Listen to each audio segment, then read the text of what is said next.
everybody. How are you? Hope you're having a good day. I just finished up my lunch and it's time to sit down to react to Foodie Beauty. I also have some Foodie Beauty news. So it would appear that Chantal's on her way home right now. She did a couple of really crabby community posts, one about Pete's, and there was another one. Also, she posted a mukbang today. It looked like a pre-recorded mukbang, which is something that she often does when she's traveling and she's trying to cover up the fact that she's traveling.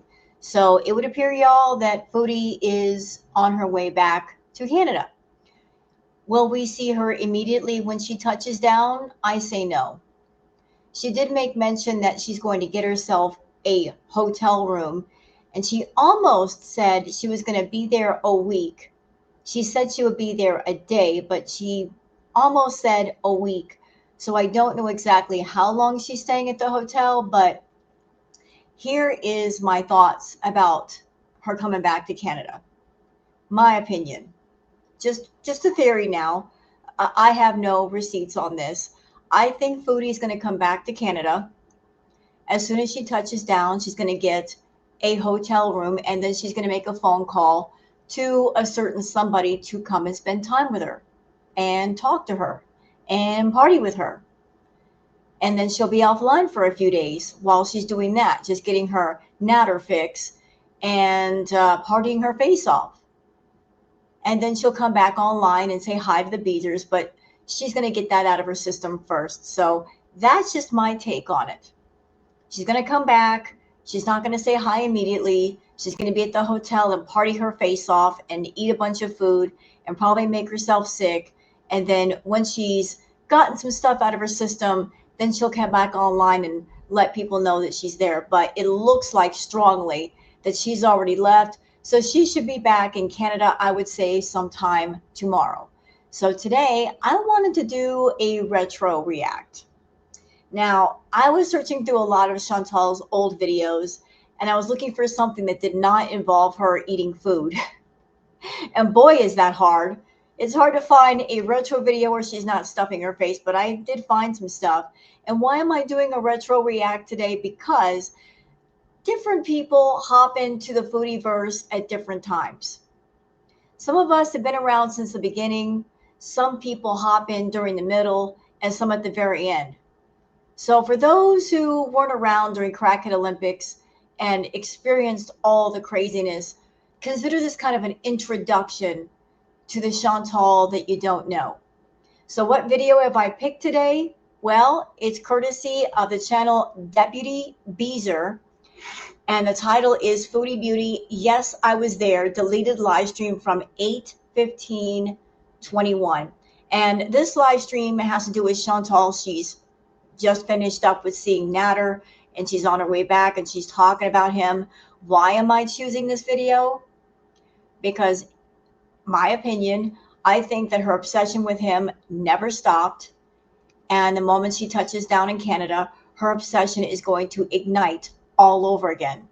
And it probably won't take long for things to spiral out of control. So for those who weren't around for the obsession, I would like to introduce you to how things were then and how they might be again. Also, we've got some Twitter stuff to go over, so you guys know what time it is. It is time for the Twitter peeps.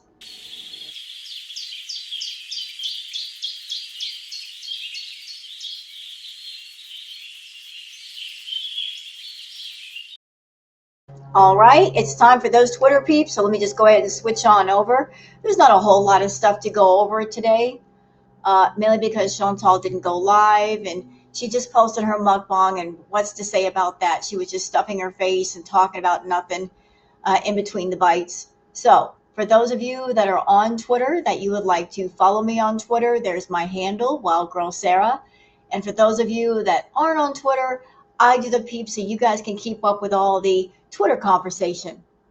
So here's a brief clip courtesy of Ray's Dactylion and Foop Olympics. Ray's Dactylion says, leaving your husband for a fast food sandwich totally makes sense. Foop Olympics says, imagine divorcing your husband, leaving him behind in a war-torn country, and these are the reasons you give for making that decision. So I'm not watching the clip because you can see what's going on here, but this was part of the mukbang that she did and posted. Yeah, we're going to skip that. But you guys get the idea of what the mukbang was about. All right, so Sandy Quesadilla says, we're on Gunt Watch, people. Eyes to the sky because the pig might be flying. Fat Cow says, let's see, shall we? Fat Cow Chronicles 3 minutes ago says, prediction, Foodie Beauty will be in Canada on Sunday. In fact, is scheduled to arrive at 15:05 with Qatar Airlines, which is the earliest she can arrive if she left after yesterday's live. Bear in mind, she said she won't be doing lives for a bit because the internet is so crappy, and that her next video is a pre-recorded mukbang, which that was posted today. And she almost accidentally said she would be staying in a hotel for a week. She corrected herself and said a night, and also said she moves into the townhouse on the 2nd of November. Well, I am looking at the calendar right now. Today is the 24th. Yes? Yes, of course it is. So today's the 24th. It wouldn't make sense for her to stay in the hotel for one night because after she's done there, then where is she going to go? She's going to be staying at the hotel for a week because that would be the amount of time left. If she's waiting to get into a place on the 2nd of November, that would take about a week, yeah? So she's going to be there for a week, and I'm sure she won't be there alone. Foodie does not know how to do alone well. She's going to be eating, she's going to be bored, and she's going to want some male company. So you guys can pretty much guess who's going to get a phone call. All right, how about something cute from We Don't Deserve Cats? Saying, my aunt rescued this cat when his mom rejected him. Aw, poor Bubba. Now an adult, he prefers to eat from a bottle. Inside the bottle is wet cat food mixed with a little water. Oh, you poor baby. That is the most precious thing. He's still taking a bottle like a baby. Okay. Now we're going past that mukbang clip. Tara Lee says, who needs enemies when you have a friend like Foodie Beauty? She ruined Pete's credit, left him to deal with the villa disaster, pay for damages, and nowhere to go. The narc used him, dropped him like a bad habit, and now expects complete loyalty. What a gigantic blank. Yeah, all those things that Tara just said actually happened. She did ruin his credit. She left him to deal with the villa being a disaster. She didn't try to clean it up. She left him with $5,000 in damages, dropped him like a bad habit. All of this happened, and she wonders why he's not showing complete loyalty right now. Shenanigans says, why is Chantal so obsessed with getting her nails done? It's obvious by now that she's going to drop pretending to be a Muslim so she can flash her pretty nails because her makeup and filters aren't doing the trick for her in the viewfinder anymore. Well, I could think of a reason why she's obsessed with getting her nails done. Because something interesting happened. Chantal's back to talking about Vagisil. Now, those of us who were part of Crackhead Olympics, she talked about Vagisil a lot. And she used a lot of Vagisil when she was seeing Natter. But she was also all about, making herself look pretty for Natter. So she's going back to Canada, and suddenly there's all this talk about, I got to get my nails done. I got to get my nails done. Are you trying to impress Natter, Chantal? I don't think he cares about your nails. I think he cares about the money you're carrying in your pocket. That's just my opinion. Fondue Spiteful Beach says, Foodie Beauty, Chantal Sorrell will be arriving on Qatar Airways from Doha to Montreal in the next few days. She will be carrying 1 year's worth of Syrian rugs with her and is wanted for Canadian tax evasion and banking sanctions and fraud. Here's one of Chantal's community posts. It says, announcement, I am going to upload one last video and then I will disappear for a while. Now is your last chance for a Syria cameo, which is a video you can keep forever, and it helps support my channel. Thanks, guys. Yeah, I don't think she's going to be doing any cameos. I think that was just a cover for her already leaving Syria and being in an airplane. She's still trying to do the smoke and mirrors type of thing. And here's another community post that Chantal did. And she was rather spicy. Savage says, that's a spicy meatball. Foodie Beauty says, okay, first off, Pizza's going to do what he wants. He isn't going to listen to a bunch of losers who come in one time when they sniff out possible drama and misery because their lives are miserable as well. LOL. Second, my feelings are valid in feeling hurt that my best friend would allow haters to talk crap about me and not do or say anything. But I also acknowledge that he does stick up for me a lot, and he probably doesn't know half of the rejects that go in there. Those trying to drive a wedge in a long-time friendship for lols, pretending to give a crap about him, are subhuman. We talked privately about this, as should have happened before the get-go, but I'm impulsive and reactive, and all has been resolved. For those who care so much about Pete, why are you not in there every night supporting him? Were you his friend since high school? Do you watch his videos? Nah, y'all are fake AF. Anyways, moving on. Chantal, how do you know what people are in his chat every night and what people are not? It's not like you're in there every night. I'm sure the majority of the time that you've been in the Middle East, you've left him alone. And if you don't think that he doesn't, have certain feelings about that, you're wrong. You left him alone to go chase after another man, which seems to be your pattern. You use Pete as a standby caretaker, and then when you find some new male obsession, you go running after him and leave him alone. I'm sure he's feeling a certain kind of way about all of that. So if he's not sticking up for you, maybe that's just the side effect of being a neglectful friend. I'm just saying. But she was going off about Pete one more time. Aw, nature is phenomenal. Aw, how cute, baby. A sleeping baby loves mom. He's taking a nap. He's taking a nap. That is so sweet. All right. Okay, what else we got here?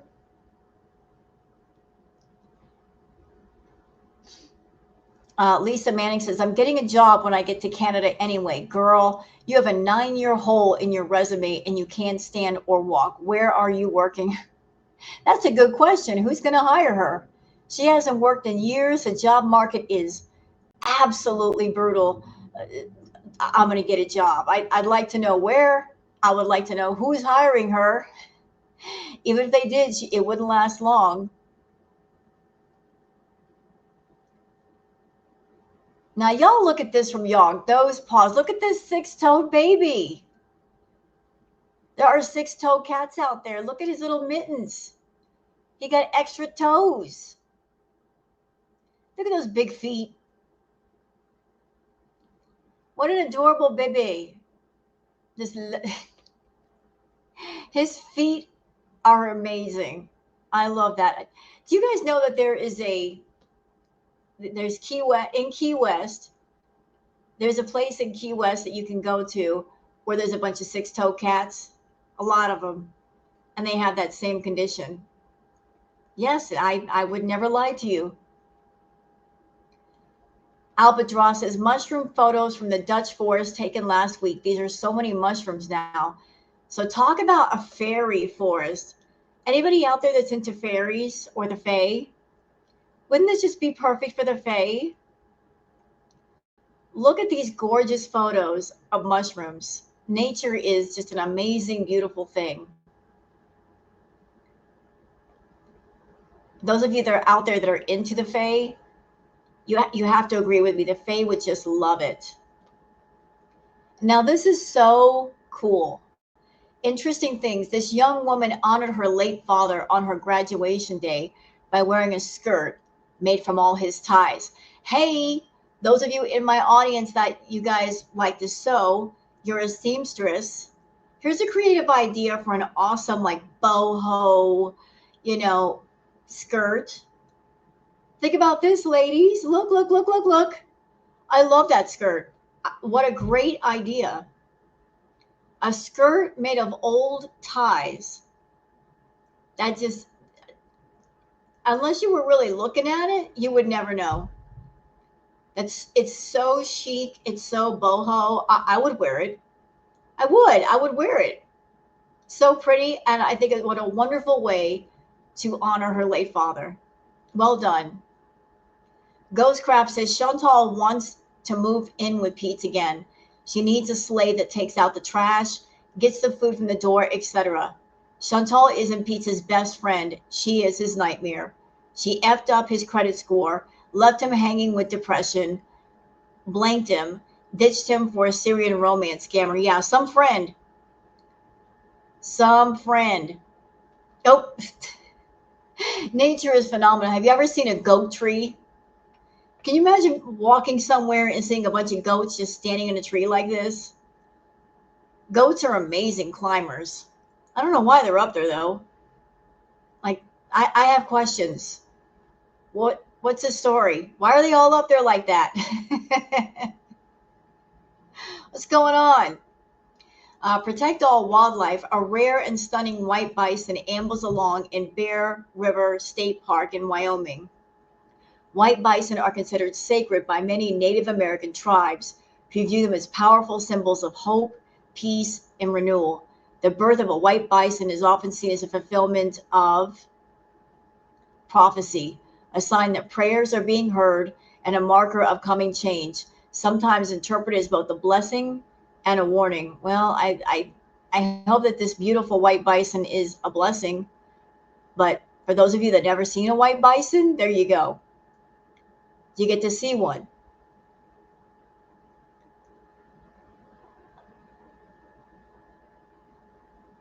I think that's it for the Twitter peeps. So we're just going to get out of here and move on to Chantal. And remember, this is a retro react, but I'm going to do a couple of these since Foodie's going to be gone for a few days. I have a feeling she's going to be gone for at least a while. Again, she's going to be partying her face off with you know who, since she's going to be back in Canada and she can indulge in her obsession. So, tell you what, let's get started. And yes, we're going to cut this down by a lot because this stream alone was almost 5 hours. Behavior because I'm a fucking toddler. But sorry, I'm just looking out for little beady eyes on the side of the road because let's be real, there's a lot of animals around here. Okay, no, I'm not laughing. It's not a laughing matter. I have to talk seriously about some things. If I can be serious, I feel like I'm just not even able to be serious anymore because, like, I don't know. I feel like I'm just numb and all I can do is just laugh at every situation in my life right now. I know that sounds bad, but I don't know. Anyway, as you probably guessed, I'm on my way back from Dom's, and don't hate me, Shannon, please. Just hear me out, guys. I'm not, And I just want to point out, this was the person who swore up and down that she was a victim.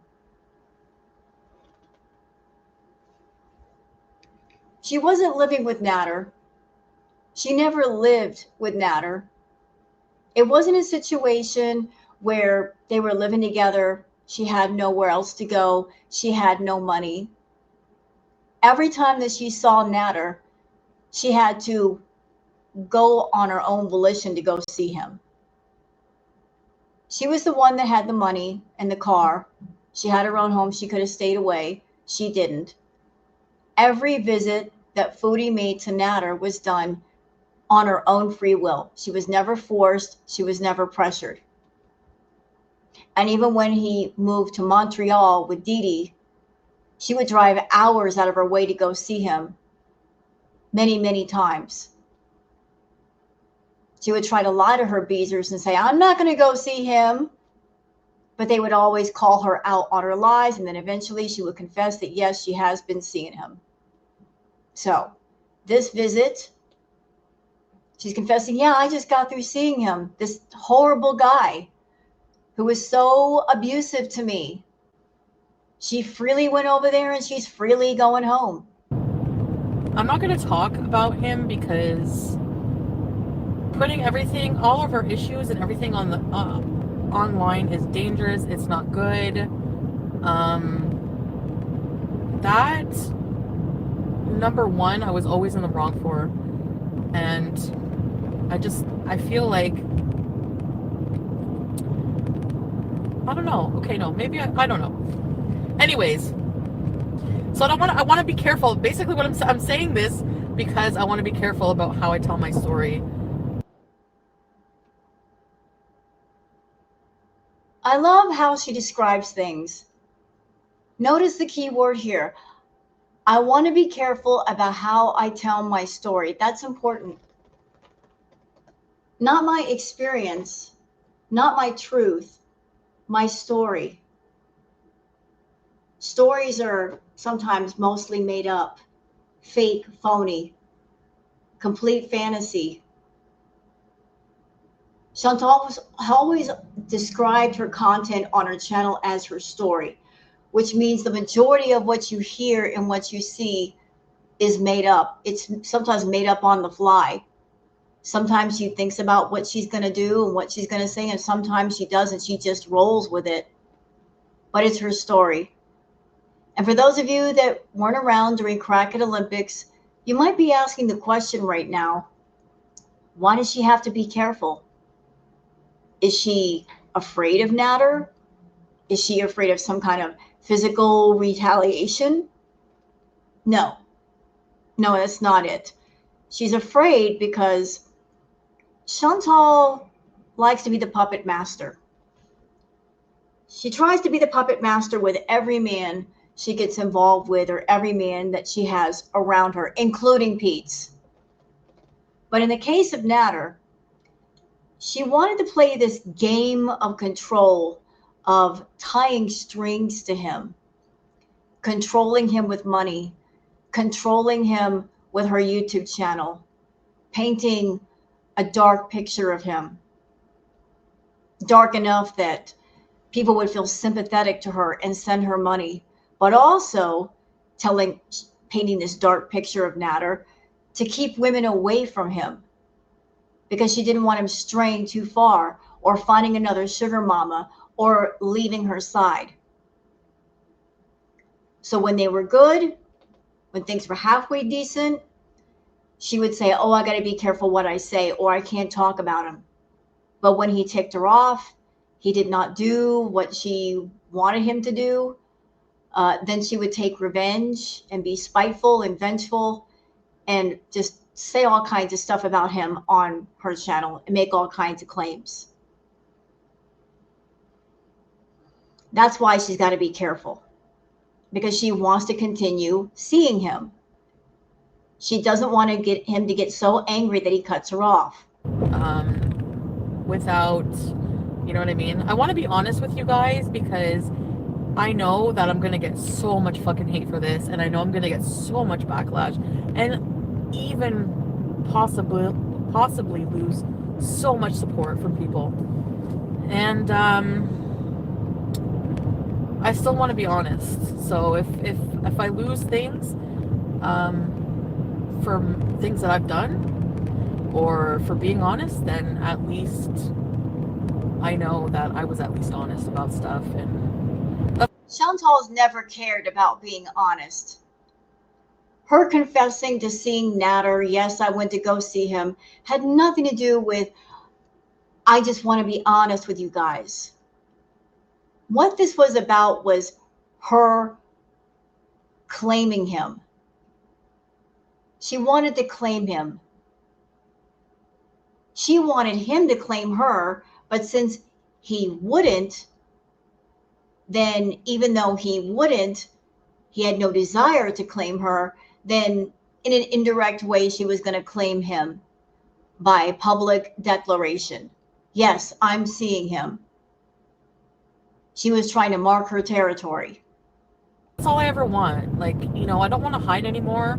It's exhausting. I don't want to feel like, oh my God, you know, what I'm doing something so terrible and I want to hide it.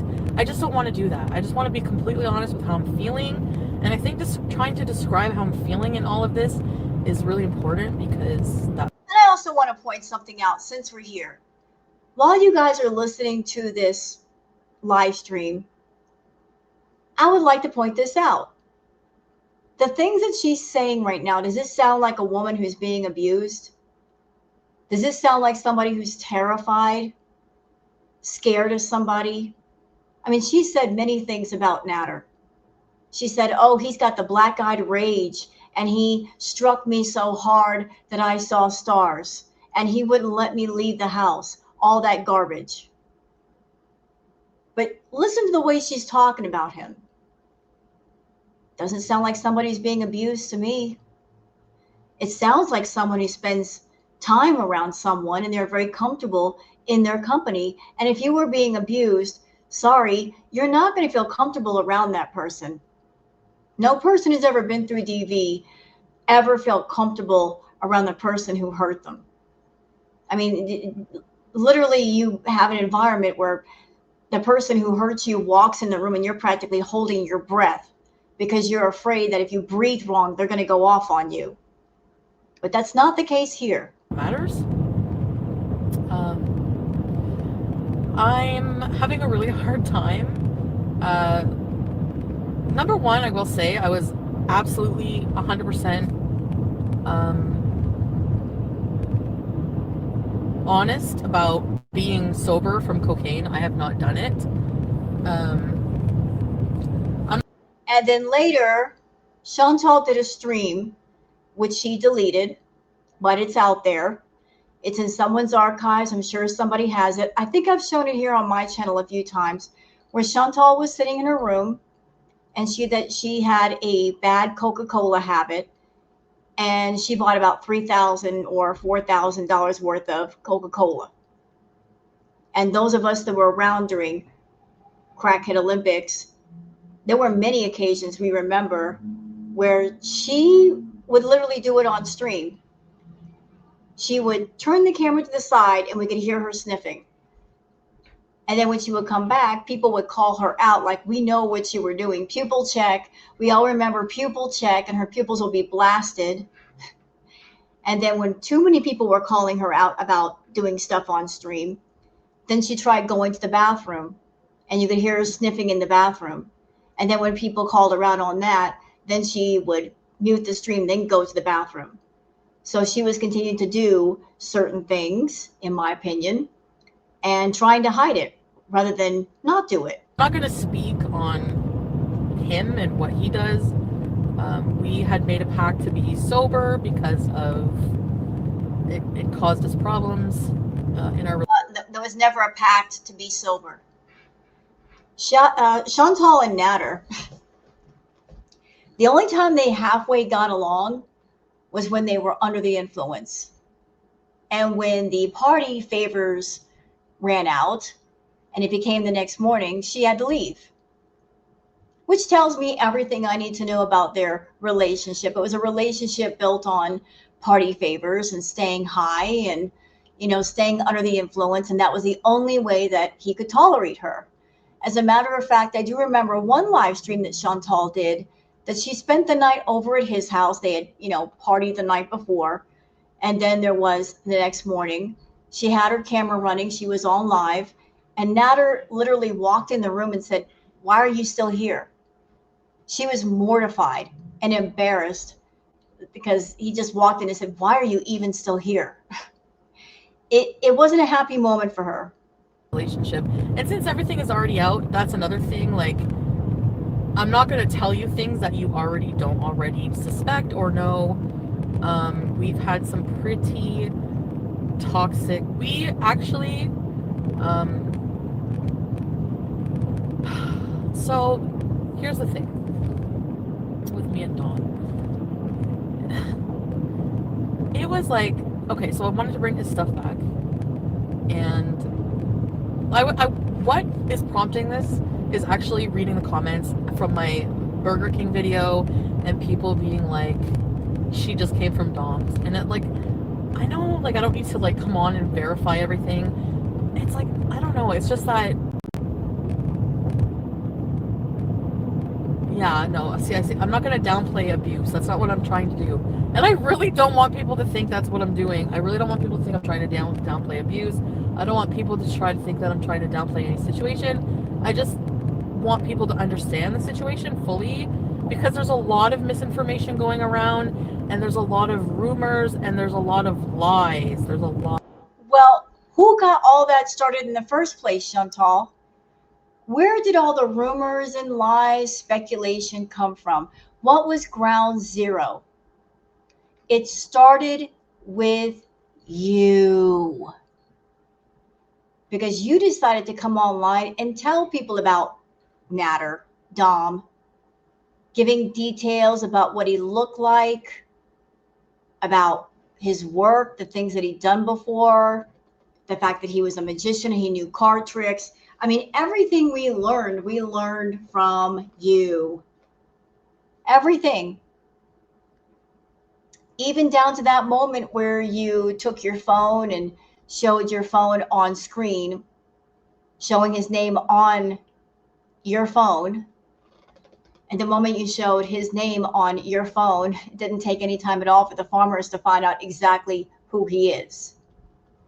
He wanted to remain kind of anonymous, but you didn't want it that way. You wanted him front and center with you. In essence, even all the way back at the beginning, you were trying to claim him. You were saying, this one's mine. I'm going to tag him. I'm going to put my name on him. This one's mine, ladies. Although nobody else wanted him. And then later on, you started telling us details about what a hurtful person he was and all these things that he allegedly did. And you got a lot of people concerned. You triggered a lot of people. How much money did you make during Kraken Olympics from people sending you super chats out of concern and sympathy? How many real DV victims did you trigger talking about your alleged fake phony DV? You triggered a lot of people, a lot. But you made thousands of dollars back then. And you kept flip-flopping. 1 minute he's a hurtful, abusive person. Your BEEZERs were going crazy saying, well, if he is so hurtful and abusive, stay away from him. And the next minute you're walking it back and saying, it's not that bad. He's not a bad guy, and going back to see him. And this kept going back and forth, back and forth, back and forth, back and forth, back and forth. And you were giving everybody whiplash, including the reactors. You were making everybody crazy. Because you decided to come online and say that he was an abusive individual. And then once you painted yourself into that corner, you could not get out. Hence the reason why you were sneaking around to go see him. Because you decided to bring that angle to the table, and once it's on the table, you can't take it off. A lot of lies. And I just don't want that to happen. Like, I don't want people to think things are worse than they are based on lies. And where did the lies come from? Your mouth. So, anyways, okay. I don't know how I'm going to talk about this without, like, do you know what I mean? No, we don't know what you mean. And there's another reason why I'm doing this. Because I feel that Natter is still very much in the picture. He may be in the background, but he's still very much there. Chantal has many addictions. And one of them is him. She literally said on stream one day, I am addicted to this man. And we all know how she is with her addictions. There's not a single addiction that she has that she's in recovery for. So what happens when you're not in recovery for your addiction? The addiction continues. The obsession continues. He's not only an addiction, he's an obsession. Has always been an addiction and an obsession that she has not gotten over, nor does she want to get over. She's coming back and she wants to see him. So her getting a hotel, to me, that screams Natter all day long. She's going to get a nice hotel to tempt him to come see her, spend time with her. There's also potential that they might be doing some party favors, you know, so that he can stand to be around her. And him spending time around her is going to feed that old obsession of him. And I guarantee you it's going to spiral out of control. Because once that fire is relit, it's going to stay lit. Trust and believe that.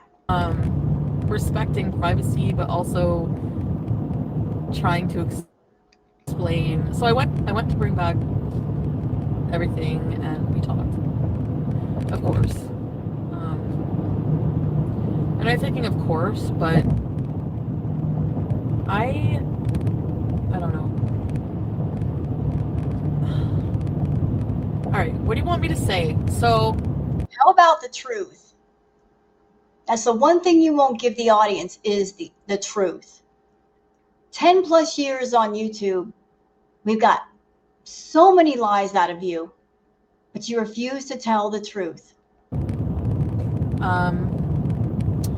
We talked about what happened with Shannon. We talked about... So basically, I think he was mad that I was talking about him online last night. And then the thing with Shannon, like, I'm not excusing it at all. What happened with them, it's like really stressed me out, and I think it's horrible, but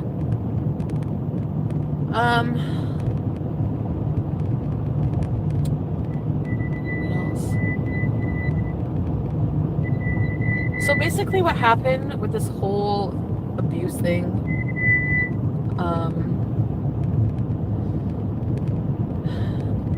I wasn't abused over and over and over. You weren't abused at all, period. What happened was, like, when we were doing cocaine together, there was a bad night, and we ended up getting in a bad fight, and it turned like physical, and that's all I want to say about it. We just really got in a bad fight. Like, you know what? I think that Chantal takes advantage of the fact that when she gets on her channel, when she does her lives, she's allowed to say whatever it is she wants to say. If she's telling a story about herself and another person, you don't get the other person's point of view. You don't get their input. It's just hers. So she's free to take liberties with whatever it is she's saying. She can say whatever she wants, and who's going to know any different? How are we going to know different if there's not another perspective that's being tossed in? You know, those who go to a content creator, you would hope that they're being honest with you and forthcoming with what they're saying. You would hope that when they do a live stream, they're not lying to your face. But rule number one exists for a reason. And rule number one is Chantal lies. That's all she does is lie. She lies sometimes when she doesn't even have to. She'll lie about the stupidest things. Why? Because Foodie looks at lying as a sort of a game. You know, it gives her a kick to lie to people, to see what lies are believed. It's just a big game to her. So she'll tell a bunch of lies, and then she'll run around on Twitter and on YouTube to see what lies were believed and which ones were debunked. Like how much girl world is catching on and what they've exposed. It's just a game. That's all it is. Like, we weren't ourselves. Like, I didn't recognize this person, and even he was like... And here's the part that Chantal's leaving out of this whole thing. So she painted Natter as an abusive person. But let's look at the whole picture, not just half of it. Chantal herself is an abusive person. She's even said that herself. She has publicly, openly confessed to being verbally and emotionally abusive. And I don't know what else she might have done. She has also self-confessed that, you know, when Pete's made a comment about Grace Kelly being pretty, she threw a chair. But she's got a temper. She does. So Natter may have a hot temper. Yes, he's a bad guy. I'm not taking up for him during this video. But let's not forget about her bad traits and attributes, and the fact that she herself is an abusive person. And she likes drama, and she likes the feeling of being in the middle of chaos and destruction and drama. And she loves to get into fights with people. She finds it exciting. Yes, I know it's like, you know, it makes me someone else, whatever. I'm not, see, like, it sounds like I'm making excuses, and I'm not trying to. I just don't want to, I don't want to talk about it because it's really private, and it affects his life and not just mine. And yes, whether or not it became physical, he's still a person, and he doesn't deserve to have this all aired online like I did, basically. Or what, I don't know. Anyway. I can almost guarantee it wasn't physical. Looking at your face right now, if you're sitting there remembering what happened to you, because as you're talking about something that actually happened, you're thinking about it up here, like the memory of it is playing in your head like a movie. And you're not upset, you're not crying, you're not nothing. Nothing happened. Maybe the two of you got into a really nasty argument, but if it gotten physical, just remembering the physical part, you would be shaking right now, and you're not, liar. Anyway. So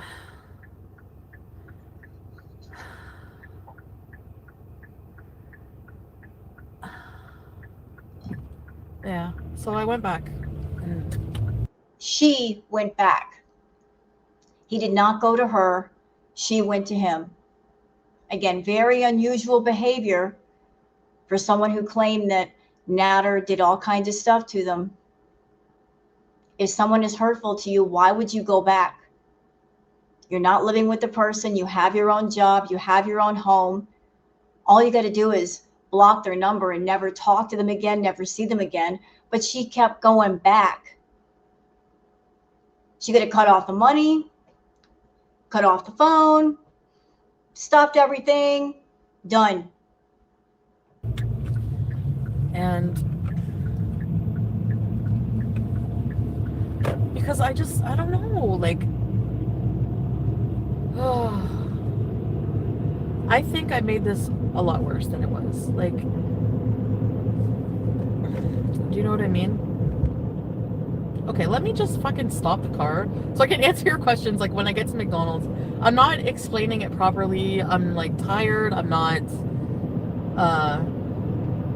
basically, I really love the guy. Like, I'm in love with the guy, and I don't know what to, do you know what I mean? And I spent a lot of time with him, so yes, like, we've had bad fights and everything, but my hope was that we would, like, be clean together, and we would just grow as people together, and do you know what I mean? Like, live happily ever after. You know what, Chantal? You're saying, I would hope that we would grow together.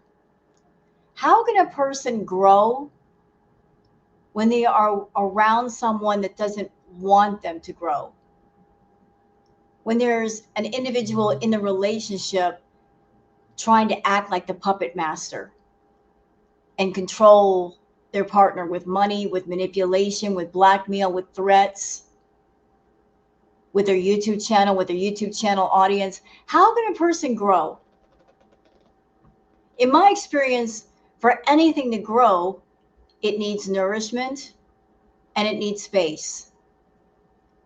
And you're not the kind of person that would provide either one. If a person needs space, you look at that as they're not respecting me, or they're neglecting me. They're not thinking about my needs. It's always about you versus what is good for the other person, what they need, what they want. It's all about your wants, your needs. Me, I. So all this talk about, I want us to grow. No, you don't. You're going to hold somebody down. Keep them from growing. You want someone to be codependent on you and cling to you the way you cling to them. You want a completely toxic, codependent relationship. And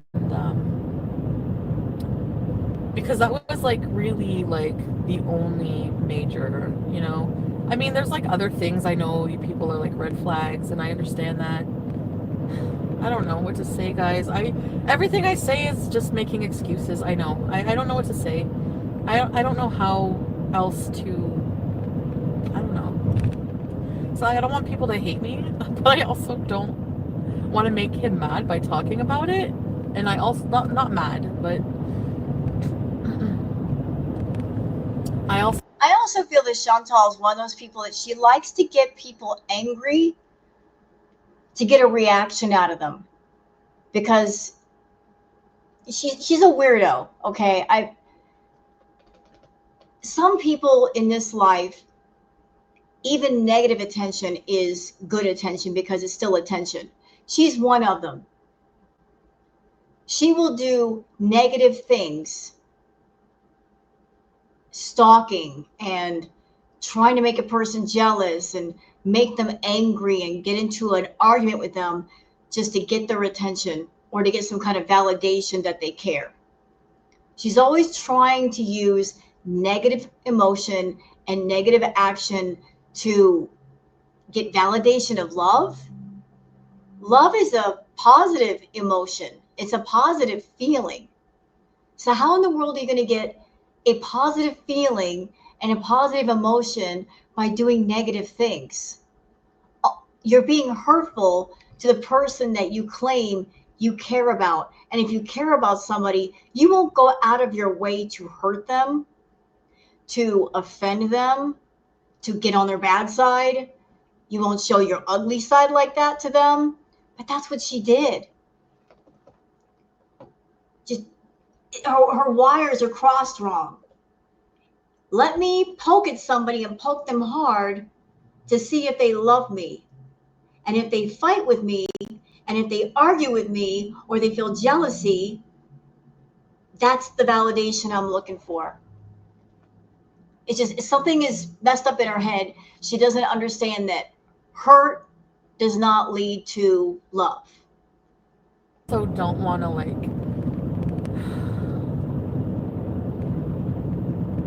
lie and just be like, you know, and I don't know. Chantal is a brat. She's been a brat since she was young, and she's a brat adult. And brats are always test the boundaries of those that are around them to see what they can get away with. They just can't help themselves. She's a grown adult, older brat testing the boundaries of what they can get away with and what they can't. I want a Diet Coke.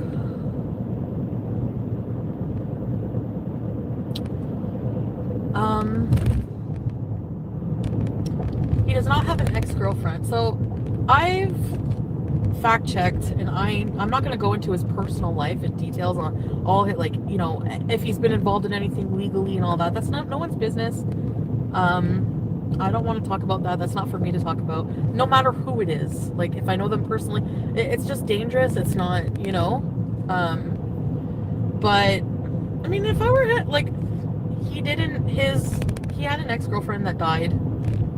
You guys already know this, so he can't get mad at me for that. But she didn't die with him. Like, he wasn't seeing her. So he hadn't seen her in like a few years at that point. So like, it had nothing to do with him. He wasn't with her. They didn't do cocaine. It had nothing to do with, actually, she didn't even do cocaine. Like, she was a drinker, but she never did cocaine. So it was something out, like, natural cause. She was like 45. I don't know. So, yeah, I remember this person in question.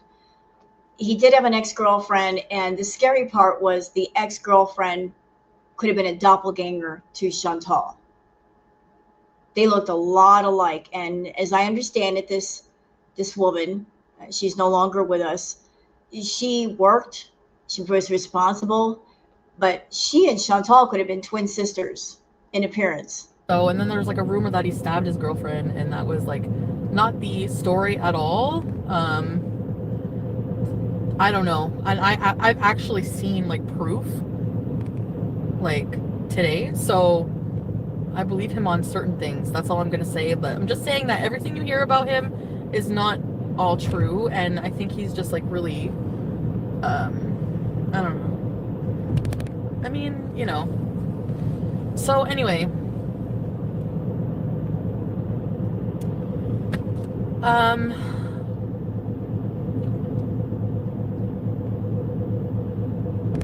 it's just little things are not adding up. Like you know, people are all in my ears about everything. As for like, I don't know. I just want to like stop. I want McDonald's is up here. I just want a Diet Coke, maybe a plain cheeseburger. I don't know. I don't think I'm pathetic. I'm weak, and I probably am. But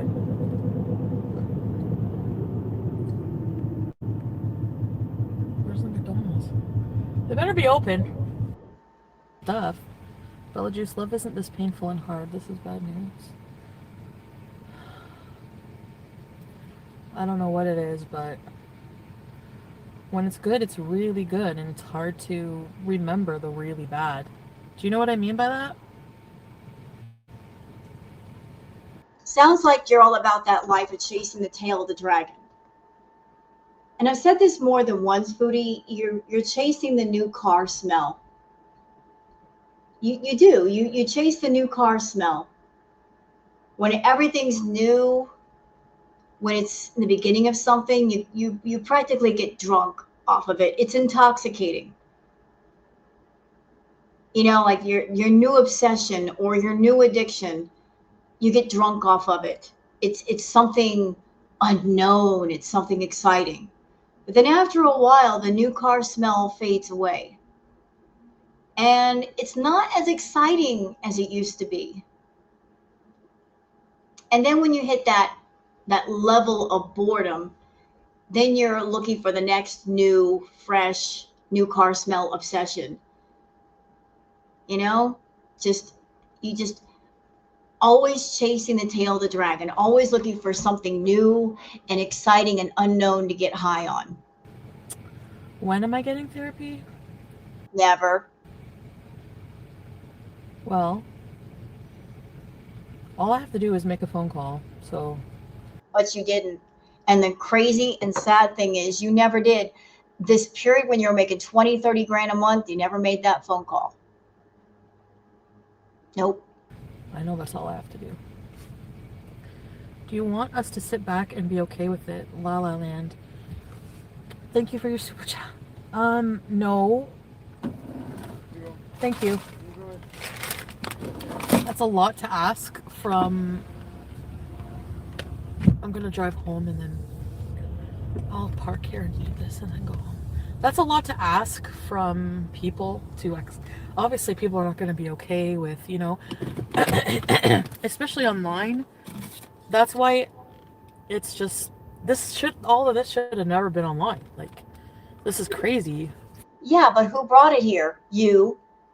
And why did you bring it online? One part of that is money. You didn't want to do what other people do. And if you're seeing somebody and you guys got problems, the two of you just keep it between yourselves. That's what most normal people do. Keep the couple stuff between the couple. That's the respectful thing. But you're not a respectful person. You want to bring it to YouTube to make money off of this new relationship and the drama of the relationship, and also use the fact that it was online as a means of control and manipulation. For this kind of thing, it's so private, you know. And private where? Private who? Never was it ever private. I just feel stupid. I feel like I'm in a mess, and I feel like, you love me plain cheeseburger? I feel like I have to just like always talk about like things, you know, and I got a cheeseburger. So anyway, I don't know what to say. Do you do this because you don't love yourself? Do what specifically?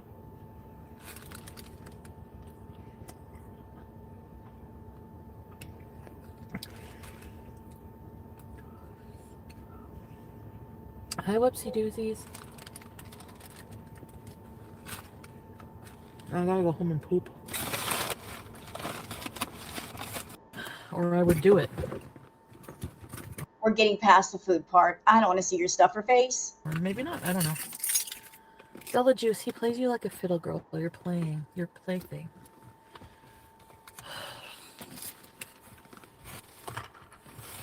Well, let me tell. Here's my summary of the whole relationship between Natter and Chantal. Here's just my take. I think that they met each other and they underestimated one another. They really did. They underestimated each other. He looked at her and thought, this overweight, desperate, thirsty for love, thirsty for attention broad, she's got so much money, and I could just play her like a country fiddle and get it out of her. She's so stupid. She's like a ball of putty in my hands. And Chantal, she looked at Natter and thought, this little skinny, stupid crackhead, I can treat him like a puppet and put him on my strings and control him with money, and I'll have somebody. And then they locked horns, and they found out that they underestimated each other. But Foodie was intrigued because, and I'm just going to say it like this, and I'm sorry if this may be offensive to my viewers, but I'm just going to say what I'm thinking. Look, Foodie's got a freaky side, okay? There is no other way to say it. She's got a freaky side. She got kinks. And I think part of the problem with Pete and BB, they're just like regular dudes, regular guys, very vanilla. And Foodie gets bored with guys who are not, shall we say, adventurous in bed. She got some dark, dark kinks.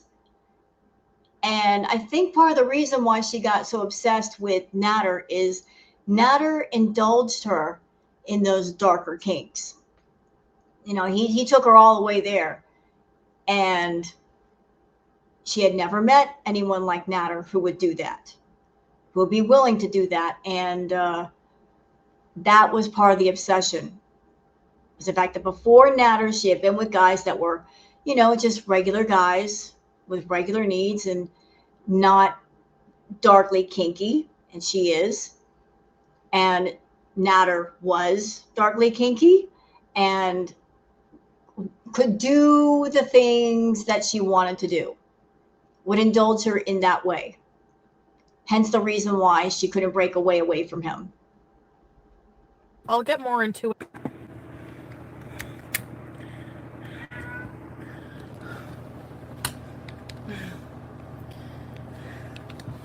Sorry, my thing was in my purse.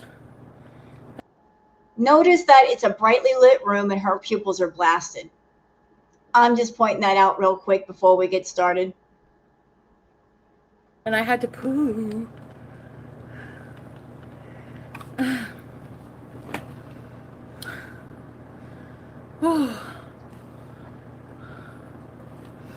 Sorry. Mistress Electra, I'm actually being honest. That's why I'm telling you all this. Hi, SJM. Ooh, yeah, Sarah Jane. What happened was, I went up all the stairs, and I went to the bathroom. Oh. It is just wild. Watching this again, this was, when was this? It was like just a few years ago. Look at the difference in her face. Like the one cheek that's much bigger now. It was not so big then. And this was back when Foodie was, I would say she was like close to 400 then. She's like high 300s, close to 400. Look at the difference in her face shape. What a difference a few years can make. Yeah, I don't know. See, like, I didn't have to tell you that I paid his rent. Like, why would I tell you that? Like, that's no one's business. See, I tell you, he's right about that. I'm sorry. I don't have a right to tell you guys stuff like that. I don't know.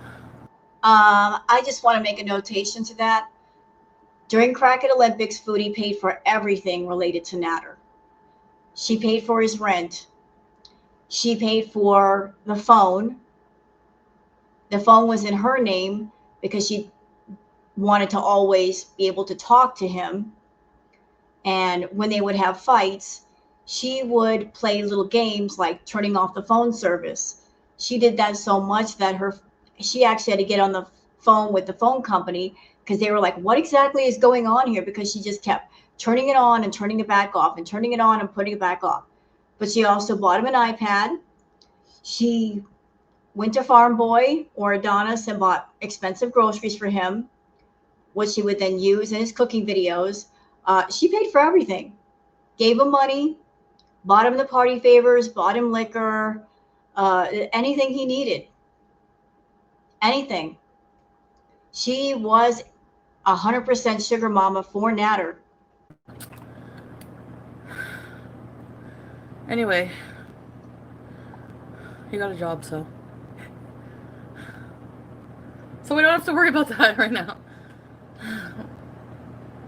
And he said he didn't blame me for the Catalicious Chantal Williams show. I do care about my life and well-being. I do, yes. And I've set some very firm boundaries. Like what? I'll be okay, Vance BEEZER. I understand. You have no right to speak of dear leader. Well, no, I just mean like personal things, you know? He's gaslighting? What do you mean? Just because you're honest doesn't make it okay. I know. I'm not saying it is or it's not. I'm just saying, no, I won't be paying anybody's rent ever again. Lies. She continued to pay his rent. Even when it was over, Natter came online and said, yeah, Foodie offered him $2,000 a month just to keep the drama going, and he turned it down. So even after it was all over, she was still trying to maintain contact and give him money. I have my own bills. Like I was honest about that, just the one thing to help him out. And I offered. I also want to point out that there was a OF shoot that Chantal did with Carly Steele. And why am I bringing that up? Because it matters. Chantal did a drunken stream at the hotel where she did the shoot with Carly, and she had a little bit of a rage, and they were fighting, her and Natter, and she sent him money for cigarettes. So every time she came online and said, I'm not sending him money, then she would tell on herself and confess, yes, I did send him money and I did pay for this and I did pay for that. So he's honestly never asked me. That's what scammers do. There's ways of getting money from people without outright asking. A lot of the experienced scammers, they know how to do it. They know how to get the money or get what they need without outright asking. They're not going to come out and just say, hey, can I have such and such amount of money? Can you buy me this? No, no, no. They'll put their problems in your face. I'm so, my electric is going to get turned off, or I'm going to be evicted. You get on the phone with them or you get in person and they'll throw their dirty laundry right in front of you and say, hey, help me clean it. And if you're a generous person, you might say, yeah, I'll help you clean it. And then they've gotten what they want out of you and they didn't have to ask. And then also later on, if you come back and say, hey, you used me, you know what they're going to say? They're going to say, well, I never asked you for anything and it wasn't a loan. So they can kind of flip the script on you just because of the way they initially approached you. So her saying, he never asked me. He still scammed you though, idiot. So, and he said that tonight. He's like, I never asked you for anything. Why are you going online saying you pay my, like everyone needs to know that. And like, I felt bad. So Chantal, I just want to put this out there.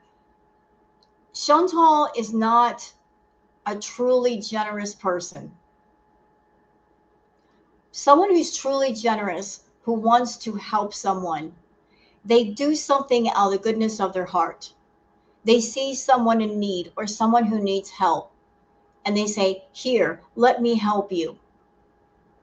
And they help in whatever way that help needs to come. But they don't ask for any return on that help. They don't ask for any reward.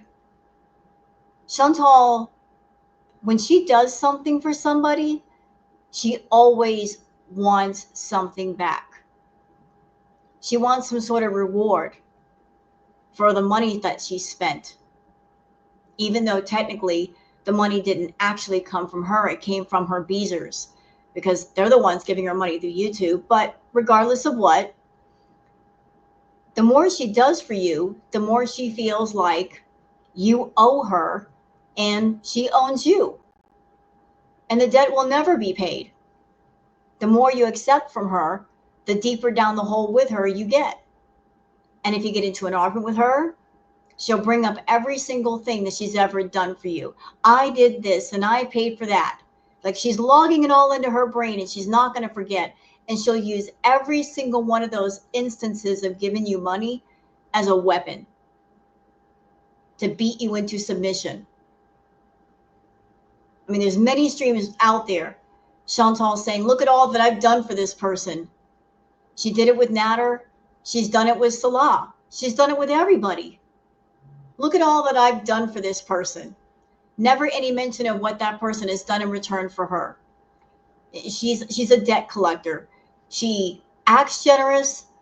A debt of some sort is created, and then she comes to collect for the debt. And even if you give her the equivalent of what was given initially, you're still in emotional debt with her.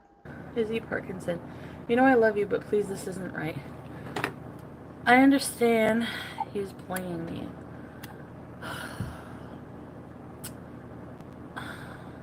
Okay, Naughty G.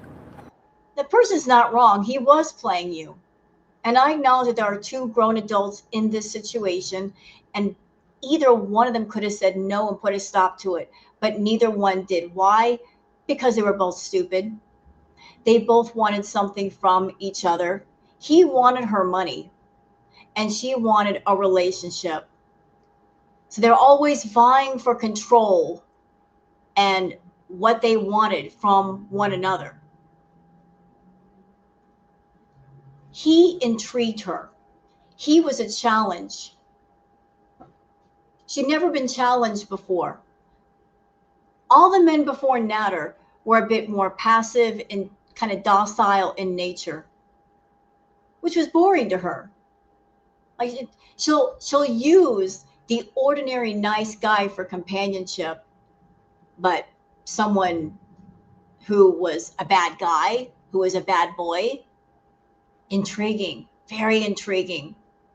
It was a challenge, and she wanted to win the challenge. Chantal doesn't like to lose. And to keep from being a loser, she'll stay in the game as long as she has to. So she hung on and hung on and hung on, and she kept spending money on Natter, trying to buy his affection, trying to buy his love, trying to buy a relationship. It never worked. But she tried. Oh, did she try? She tried with money. She tried with manipulation. She tried with blackmail. She tried threatening with the law. Never got the relationship she wanted with him. That is a game that she's never, ever won. I just don't know. This choice will ruin and hurt your career. It isn't okay. We're so much more than those people here. Love you and want to see you succeed. I want to succeed too. I'm not using your money for anything other than my own and for Pete's. So that's a lie. You're on YouTube and you get money through Super Chats and Google AdSense, which means you're getting money from the people. So you were using the people's money to not only support yourself, but him too. And provide for the party. And pay for the 5-star hotels that you were renting for the two of you. Their money was being used to support Natter. There's no getting around it. Oh, and for Sam. Right, Sam? Anymore, obviously. Like, Um,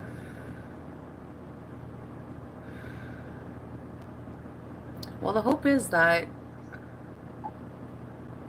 I don't know.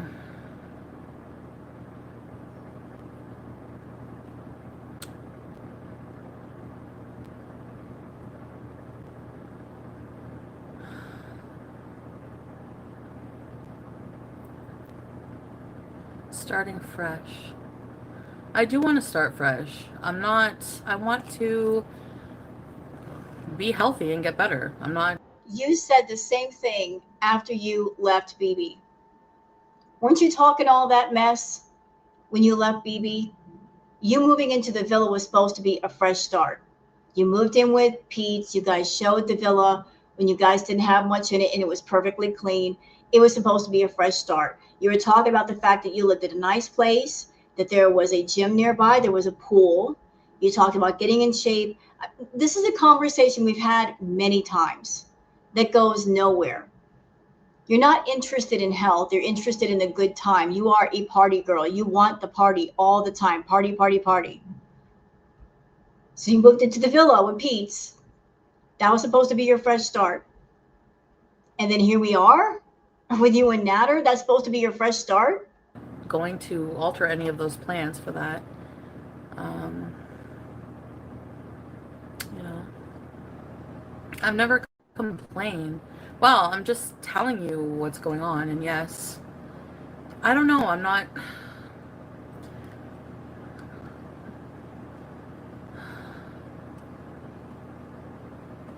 Yeah. But since so many fans are canceling, don't let him.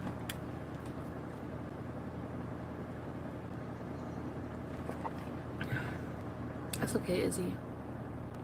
I understand. What do you think will come from speaking to him? What is it you expect? Love? No, girl, come on. S-Jam. Oh my god, okay. XXHSX. Yes, I expect love. That's what I want. I expect love. I'm paying for all of his stuff and I expect love. But Chantal, you don't pay for love. Nobody ever taught you that you can't pay for love. It's not like a pair of shoes or a piece of jewelry you buy in a store. It's not an object to be paid for. It's something that's just freely given from the soul, from the spirit. And if a person doesn't feel love naturally, organically, they can't give it to you. And no amount of money is going to make it appear out of thin air. Idiot. S-Jam 2. Thank you, S-Jam. Thank you. No, he's not stopping me from seeing anybody. I'm not going to stop seeing people. No, it's not like that.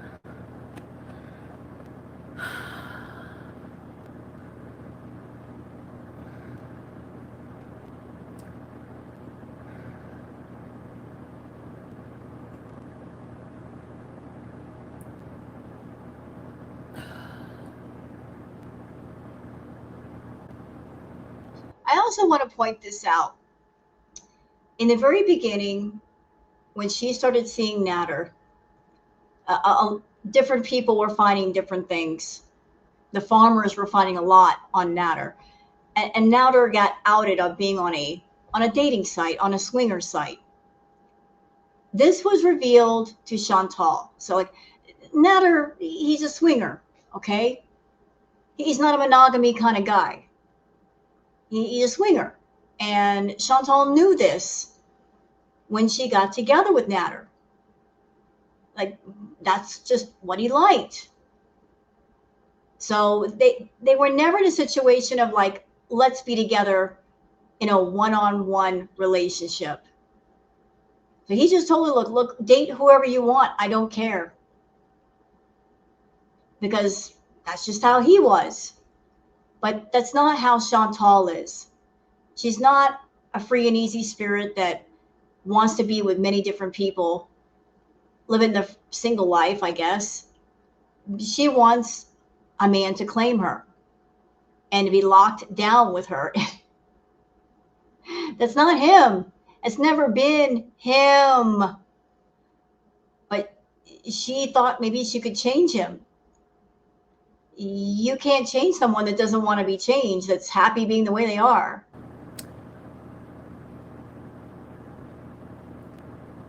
Brought the clothes. Yep, she bought him clothes. I need a joint for this. My life is such a fucking mess right now. Say that again. Maddie Sin, how much super chat to make you stay away?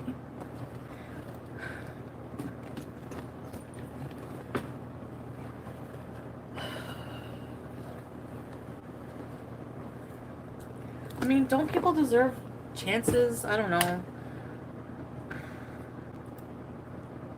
You know, thinking about everything right now, she's like, don't people deserve chances? And I'm just sitting here thinking, you know, when she said that, I don't think she meant giving him a chance as much as she meant giving herself the chance to lock him down. She wanted to give herself the chance for a relationship with him. And she thought that by continuing to see him, the door would be open. It was never open. It was always locked. She just did not want to acknowledge that it was locked. I did not do coke, and I have not done it since. Lies, lies. Can't believe a word you say. Look at them eyes right now. What are you on, ma'am? Stop it. Stop it. Girl, how many streams are out there you coming on camera like rubbing your nose? Doing this off camera? Go in the bathroom, we can hear you sniffing. White powder underneath your nose. And how many streams are out there where you'd be partying with Natter, and every single freaking time you would come home from Natter, your throat would be raw. You'd be eating ice cream and ice because your throat was raw because the nasal drip from Coca-Cola. You were doing it. And I remember during this period, Chantal, this was the only time that you honestly lost weight. You were on the Ozempic before, but you didn't like the way it made you feel. You didn't like the fact that you couldn't eat what you wanted to eat on Ozempic. It made you nauseous. So you stopped doing it. And then you were on the Coca-Cola and you honestly lost weight. Not in a healthy way, but you still did. We could see more of your cheekbones. Your ears won't press up against your head. You lost weight. You did. And it would make sense because you have a very powerful, extreme food addiction. So you would need something equally powerful to stop you from eating. Again, I don't recommend that. I don't recommend it. Horrible way to go about it, but that's what you chose to do. You were doing that stuff all day. And then when you want to come down and go to sleep, you would do your edibles, which would lead to what? It would lead to you having B moments, sometimes for hours. But that was your thing. So don't sit there and say you never did it. Remember I made that promise with Annie? I have not done coke. I know Maddie Sin. I have not. I'm 100%. And the physical fight was seriously only once. I swear to God. Why are you just in your purse? What? I have a joint. I also want to point out something else. In the beginning of the relationship with Foodie and Natter, she would go see him and then come home the next day. And she would proudly show off the bruises on her chest and on her arm. And she would say that was from consensual, intimate relations.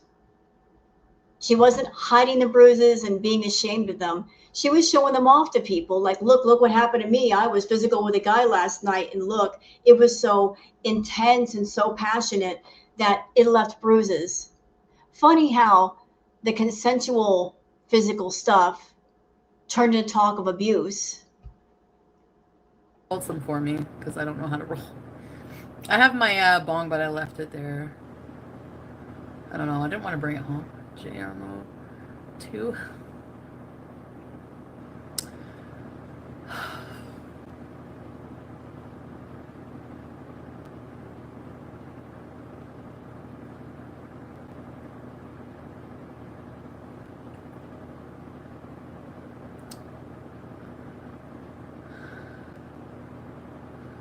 This is his third chance.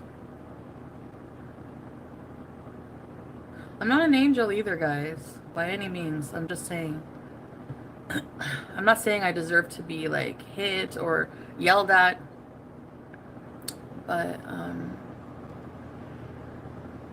yeah.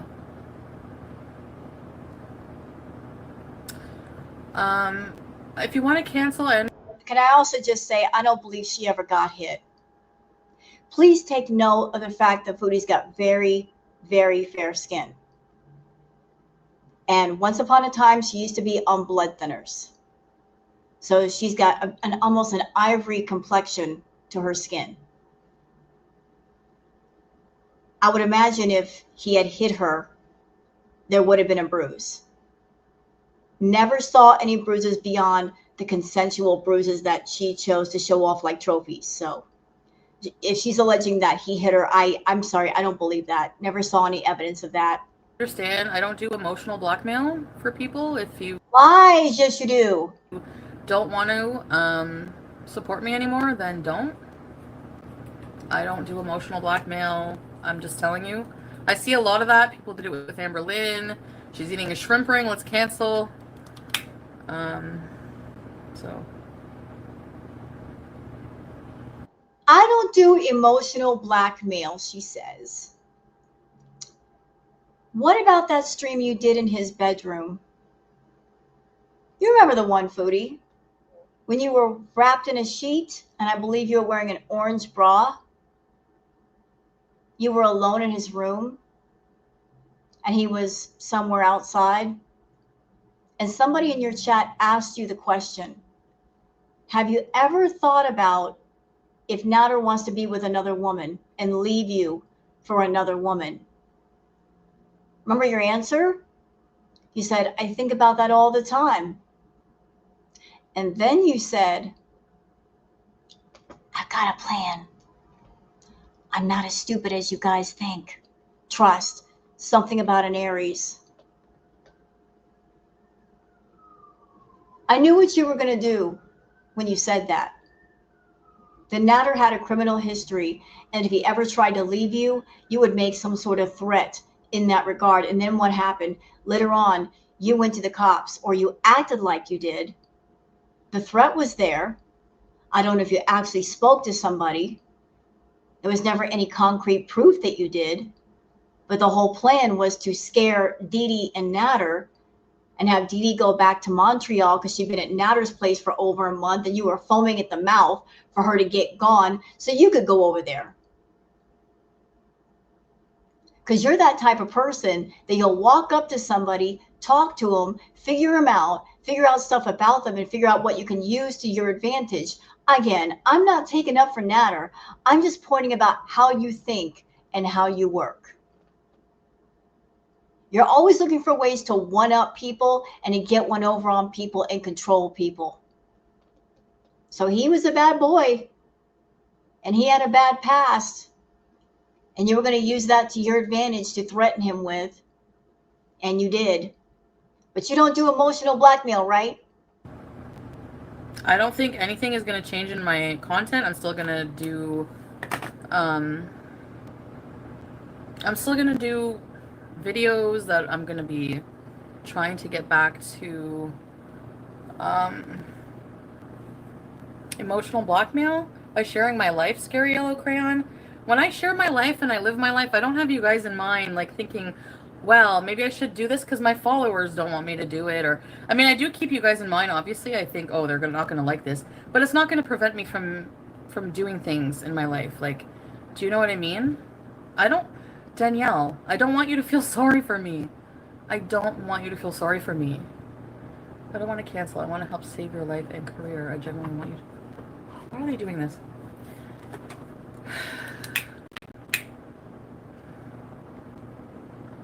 I don't know why my career has to be a part of it. Like, if I keep my personal life personal, then there shouldn't be an issue, you know? Abused woman fetish, don't mind him. Oh, okay. We're probably not healthy for each other.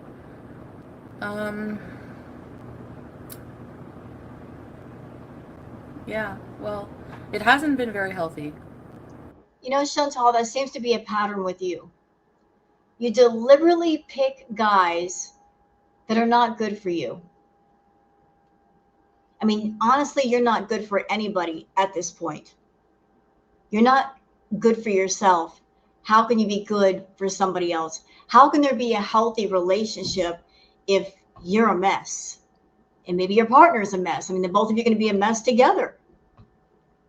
You pick guys that are toxic, or perhaps they have issues and they need some time to work on those issues. And you have issues too, and you don't work on them. So it was like from the jump, everything is unhealthy and unbalanced and potentially toxic and troublesome. And you wonder why there's no healthy love that comes from that. It hasn't been all bad either. Like it hasn't been all like fighting, you know? Well, bonding with party favors is not a good bond. And bonding through trauma and bonding through fights and bonding through fighting drama, none of that is a good bond. None of it. I don't know what to say. That was a bad, bad, bad, bad fight, and I don't ever. It's Like, are you going? Are you putting yourself and the other person through these things just so you can go to them and say, "Look at all that we've been through together"? How about let's call things by their right names? Look at all that we put each other through. Is more like it. Look at what you put yourself through. Look what they put up with you. It's not like you're going through true hard times. It's hard times that you create for the sake of excitement and to form some sort of weird, sick, toxic bond. it's never gonna. I don't know. I don't know what to say.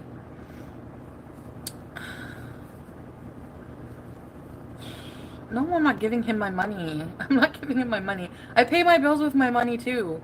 You know, like I pay my bills and my sobriety is. I am have been sober for like what, over a month now. Your eyes say otherwise. I don't know. That's like not. That's something that I'm happy about. Thank you. I know I've been smoking a lot of weed, but hi Punisher. It's affecting your career and that your friends are heartbroken over your choice and leaving. I don't want that for you. I see. Yeah. Well, I know, but See, a lot of her audience are pointing out to her right now, look, this is affecting what you do. You're on YouTube and you're making money and all that, and it's affecting your life. Chantal doesn't care about any of that, believe it or not. Like when she gets deadlocked on an obsession or an addiction, it's like she's got tunnel vision. That's all she could see, and she just goes right for it. She sees nothing else on the left and nothing else on the right. It's just like what she wants, and she's got her crosshairs on that thing, that person, and it's like it's all like she's just going to go straight forward. She's not going to take a broader view and think, okay, this fixation, what is it costing me over here? What's it costing me over here? Nope. It's just like go in a straight line towards that thing and don't stop till you get it. People are trying to get her at this point to see, look at all the damage that's being done. Think about the damage that will be done being involved with this dude. She doesn't care. She is obsessed. She's addicted to this man. And she's going to have him in her life no matter what it cost her. it's like I don't know what to say. you know. Um, to change my mind, just talking, like him proving to me some things that I thought he was lying about. Um, him being honest about this woman who called him with a weird vagina. And So here she is getting possessive over a man that says, you can date anybody you want, which tells me they're not in a relationship. So why is she getting obsessive and clingy over who he's talking to and what he's doing? Does that even make sense? You're not in a true monogamous relationship with somebody that has vowed themselves to you and only to you. So do you have any right to question who else they're talking to or how they're spending their time? No, you don't. But Chantal, even though she's choosing to be involved with a man who wants to be a free spirit and do what he wants with whoever he likes, she's still acting like they're in a relationship, like he's vowed to her and he's not. And then, no, I got there with the clothes. Yeah, that's a thing that happened. She was actually doing his laundry too. Like she was trying to find all kinds of ways to infiltrate herself into Natter's life, make him dependent on her. Like again, all these acts of generosity, they weren't generosity, they were just methods of control and getting more time with him. Like the more she does for him, the more he'll need her and the more he'll want her around or she could be around. She was doing his laundry. She was paying his bills. She was paying his rent. She was buying his groceries. She paid for the iPad. She paid for the iPhone, paying for the phone service, taking him places. She created a YouTube channel for him. She was filming his videos. She was editing his videos. She was making his thumbnails. She could have taught him how to film his own stuff and make his own thumbnails so that she wouldn't have to do it. But she didn't want things that way. She wanted to make sure that he depended on her for those things just so she can go over there more. She didn't want him doing anything for himself. She did not want him to be independent. She wanted him codependent. And that is a cycle and a pattern that she's treated with pretty much every guy that she's been with except BB. BB was an independent man, had his own job, had his own money. She could not control BB, and he booted her out the door. But every guy after BB, she's always looking for guys that she can make codependent on her and her money, because that is her sole source of power and control and dominance. I know he did, Sandra. Sandra, we had a really bad fight when we were like under the influence, way too much stuff. I think it was like we did so much stuff that night. It was bad. We were both miserable. Swanky Tokes, ignore my super chat, that's fine. Sorry, what did you say? I didn't even see it. Sorry. And y'all hear that? She stopped for a long time. She's back to doing it. But we heard it a lot during Crackhead Olympics. I'm not trying to ignore you. Your sobriety should converse. Where's your super chat? I didn't see. Oh, take this $4 and buy yourself a gravy. Mashed potato for brains. Thank you. Yeah. You're an amazing person. Thanks.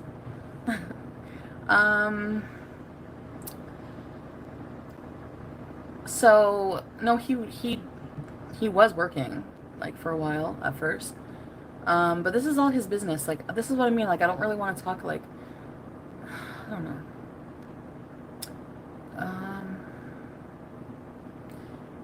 No, it's not what I wanted to say. I'll never change and don't want to do better. It's not what I said.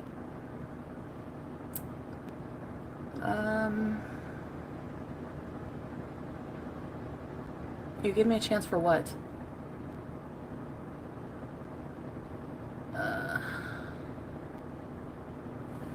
Anyway, I went there and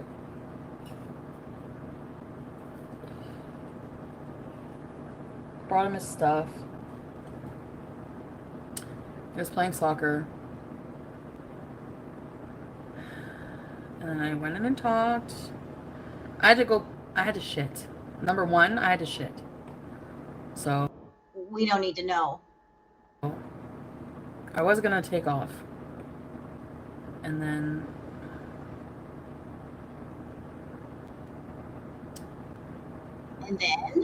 Popcorn JRD Mo5.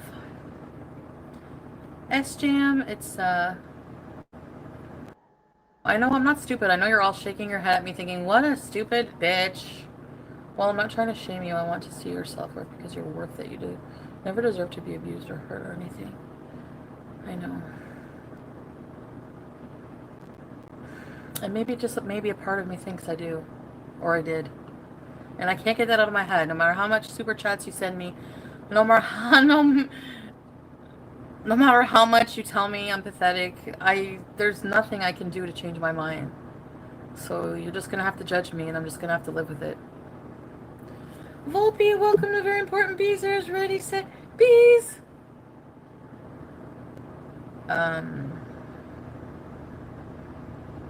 Yeah, I'm still fucked up about what happened. And I'm gonna need therapy.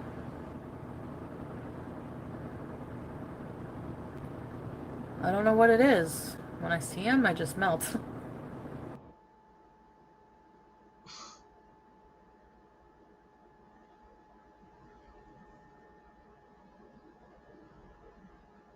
So does anybody doubt that when she comes back to Canada, she's not going to see him? This man that she gave all of her power to, and trust me, she did give it all away. You gave all your power away to Natter a long time ago, Foodie, and you never got it back. Once you gave it, you can't take it from him. He still has it. And here's the crazy thing.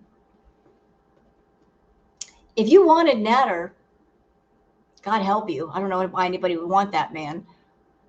But if you really wanted him, if you've been the boss that you claimed to be, you screwed your head on straight. You got your health and your mind together, got a hold of your food addiction, got your finances straight, and been that go-getter that you always claim that you are. He would have been blowing up your phone and chasing you all around Canada because you would have been a hot commodity. If you put out that energy of I'm a go-getter, I'm a mover, I'm a shaker, I'm getting things done, I'm accomplishing things, he would have been running after you, not you running after him. The fact that you ran after him showed how desperate you were.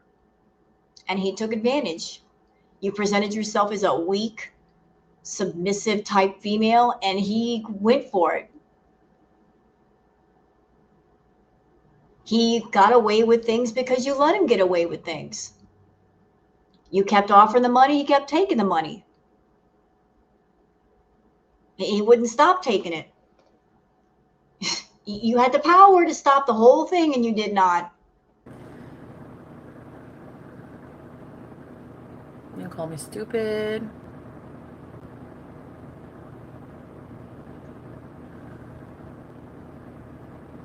I don't know. You know what, Chantal? During Kraken Olympics, when all this was going on, yeah, I thought you were stupid. A lot of people thought you were stupid, but man, this level of stupidity was nothing compared to the level of stupidity you showed us next. I mean, going to the Middle East to be with a man for 3 years that did not love you, did not care for you, paid him $9,000 for nothing, just to play house in another part of the world, that is next level stupid. It makes this stupid look kind of tame. But then you turn it up a notch by going to the Middle East and being with a guy that wanted nothing to do with you. Like, you totally eclipsed this level of stupid. Do couples therapy? Hey! Moonlight, do you think that's... You can only do couples therapy if you're a real couple, which you're not. Because, like, EP99. No, BB said that. And yeah, he's gonna be really... Everyone's pissed at me because...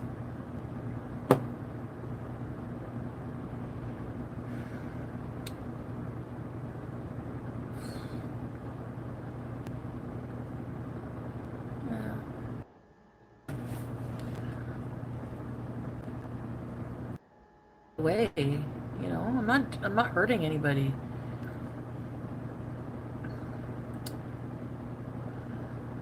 Like I give.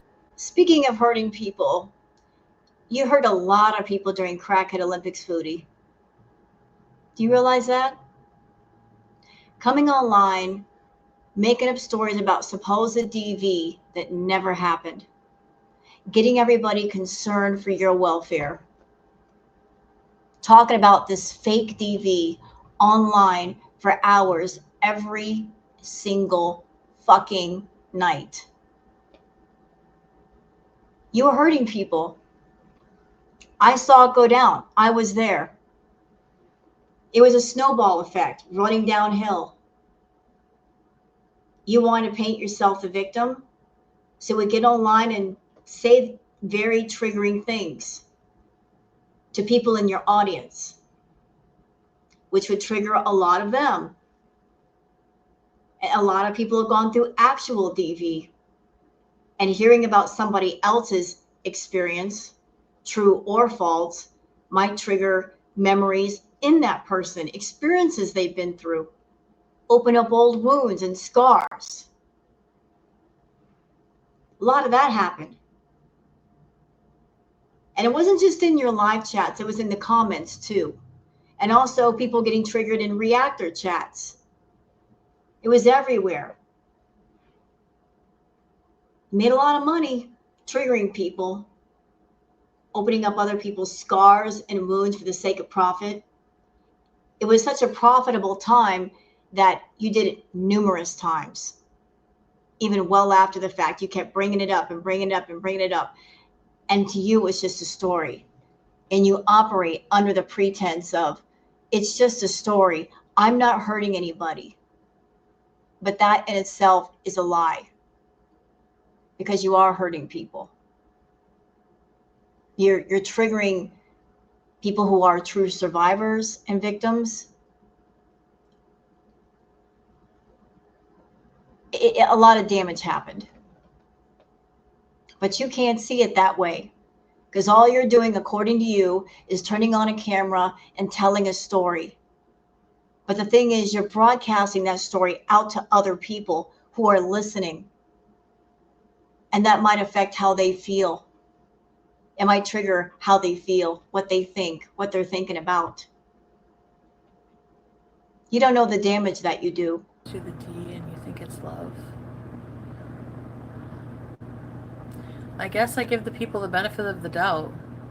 Like, he tells me he loves me.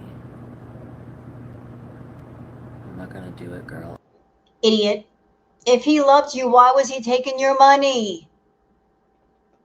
Even now, Chantal, you're still sending him money. That $1,700 that you showed us long ago, I don't think that was for your taxes. I think that was sent to Natter. Because isn't it funny that a while ago, Natter said to us, she offered me $2,000 a month. 1,700 is not too far away from 2,000. Excuse me. So the $1,700 payments, his payment, you got to send him every month just to stay in contact. Is that the reason that despite the fact that he has a channel, when he was broadcasting, he would broadcast to what, 6, 7 people and still keep going, where a lot of people would have quit? Was he doing that for your benefit? Because that was the only way you could see him? Maybe you were paying him for that? I don't know. I'm just wondering. You got to keep that obsession alive. I'm not, girl, I did it. Yeah.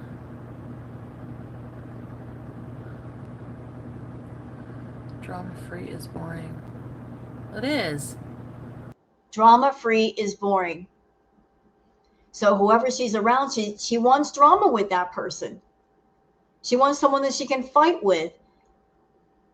That when she gets hot-headed, somebody else will get hot-headed and they can bounce off each other. She can't do that with Pete. She couldn't do that with BB. She couldn't even do it with Salah, because that's not who they are. It's not their personality, but she could do that with Natter. Do you watch a TV show? Why are you here right now? For my drama, right? Or why do you watch reality TV? For the drama.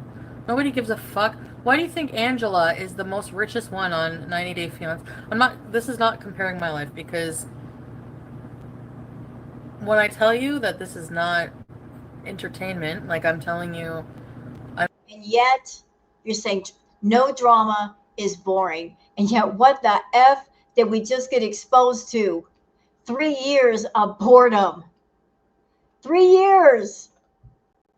You went to the Middle East and you were boring for 3 freaking years. I don't find there anything entertaining about fucking abusive people or whatever, okay? I'm just saying that, you know.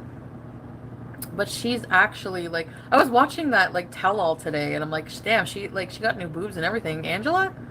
I'm like, it's because she's a fucking bitch, and she tells off everybody, and people find that entertaining. So are you basically self-confessing that you watch, say, reality TV or TikTok or whatnot, and you borrow off of what other people do rather than just be yourself? Okay. Why are you telling us you don't want sympathy? I don't want sympathy, Danielle. I'm telling you because I don't want to lie. But you lie all the time. You like to treat your viewers like they're stupid. You like to treat Girl World like it's stupid. And here's the problem. We're not stupid. Your audience isn't stupid. You like to fancy yourself as some sort of expert liar that you can get anything off on anyone, but that's not the case. You're the stupid one, assuming that you're smart. And yet, if you are smart, how is it that people expose you for your lies? You know why you hate Girl World, Chantal? Because you don't like mirrors. You got a hatred for any kind of mirror, because a mirror shows the true self without filters. That's why you hate Girl World, because every single person in it, whether it's a reactor or an archive channel or a subscriber or a viewer, every single person is a mirror, and they all reflect yourself back to you.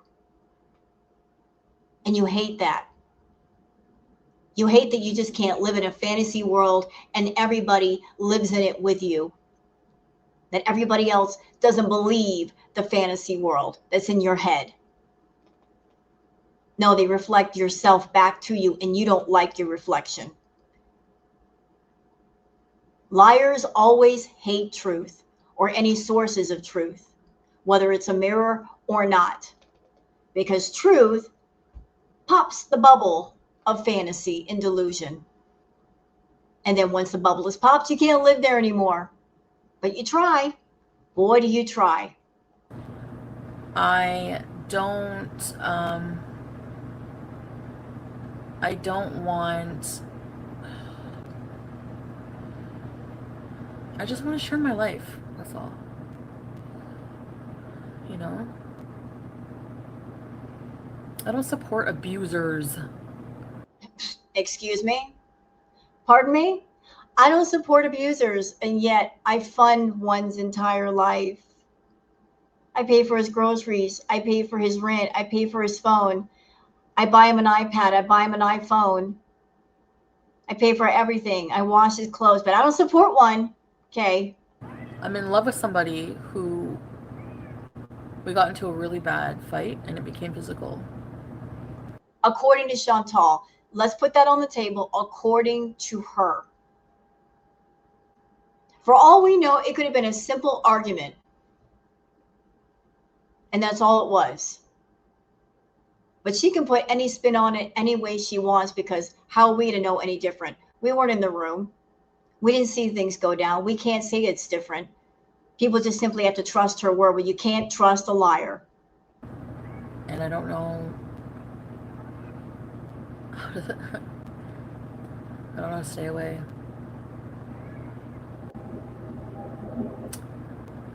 I don't want approval. I don't want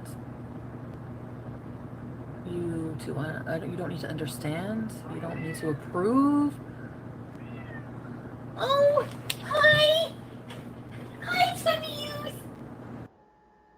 Did you have your dinner? You did? No, no, no. There's no room up here for you right now. No, you can't bees up here. Not my dirty llama. Okay, wait. Stop, I'm talking. Move! I'm talking about something serious. No. No. No. No. I know he misses me. I was gone for 5 hours. I don't think that's the reason why Sam was all over you. You would often go to Natter's place and stay there for sometimes weeks and barely be home and do anything. You would come home and just basically wait by the phone for Natter to call. You would often run out of cat food. Those babies were hungry. They were eating stuff off the floor. We'd see them many times in the kitchen, climbing on top of the refrigerator and the cabinets and the counter looking for something to eat. That's why they're all over her, because she hasn't fed them yet. Fuck. I spent the last 4 days in a row in my room with him. Arwen Levin, he's got you hook, line, and sinker. I guess. Feed those babies.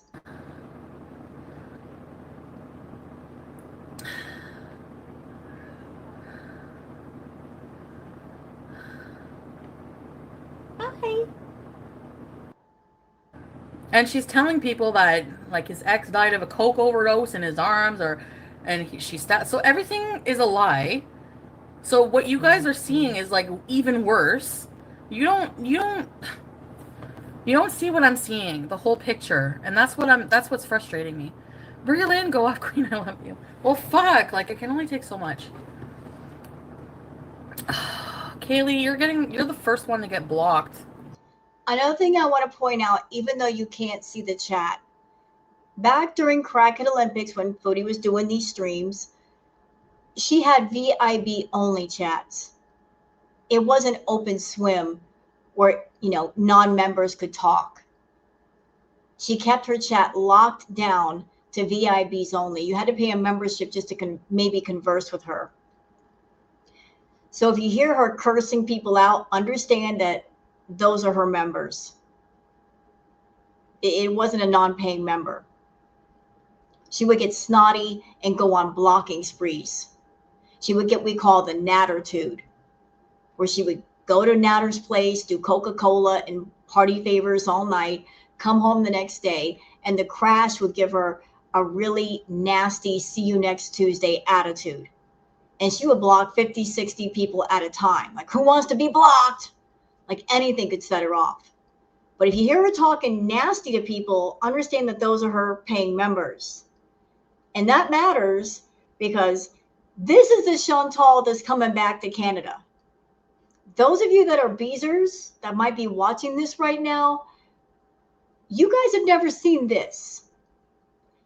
You've never seen this side to Chantal, but it's coming home.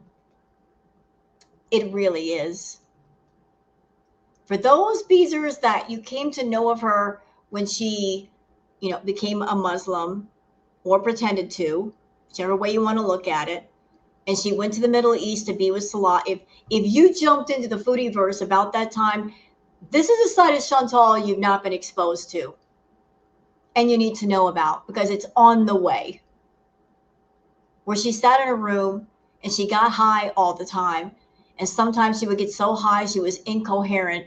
And if she wasn't incoherent, she was a rude biatch, snotty, high on the hog, mean, absolutely mean to people. You guys are in for a shock. This isn't even her worst stream. She was actually pretty tame in this one, I think.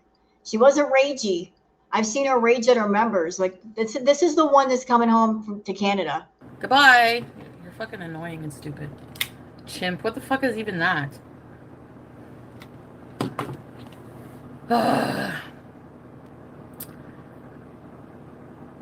So that's it. That's all I have to say. I don't know. I don't understand why like people are so friggin' angry.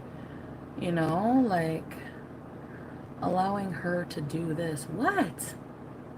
You believe FFG? Okay, I've seen proof that she's lying. So believe what you want, but don't come in fucking here and tell me I'm a liar when you're believing an actual liar. Number one, if you're gonna go and message somebody and tell them that you were hit with a hammer, you have a restraining order against this person and you're in a legal battle. But you're gonna message Dom, and what's he gonna do? You're in Canada. Call the cops. Like, do you know what I mean? Anyway, yeah, this is from BBJ.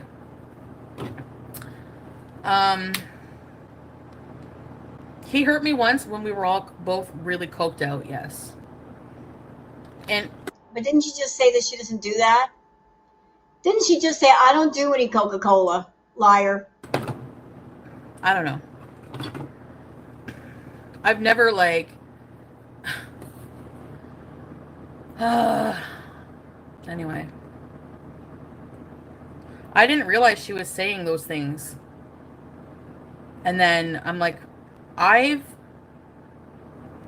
helped him with his paper stuff and I've seen everything. So I know a lot of it's not true. And she doesn't even know him. She's never even met him. She's never even met him personally. I said, well, did you ever meet him? No. Not him, but his friend. He doesn't even know her. Him. Never even heard that name before in his life. So I'm just saying.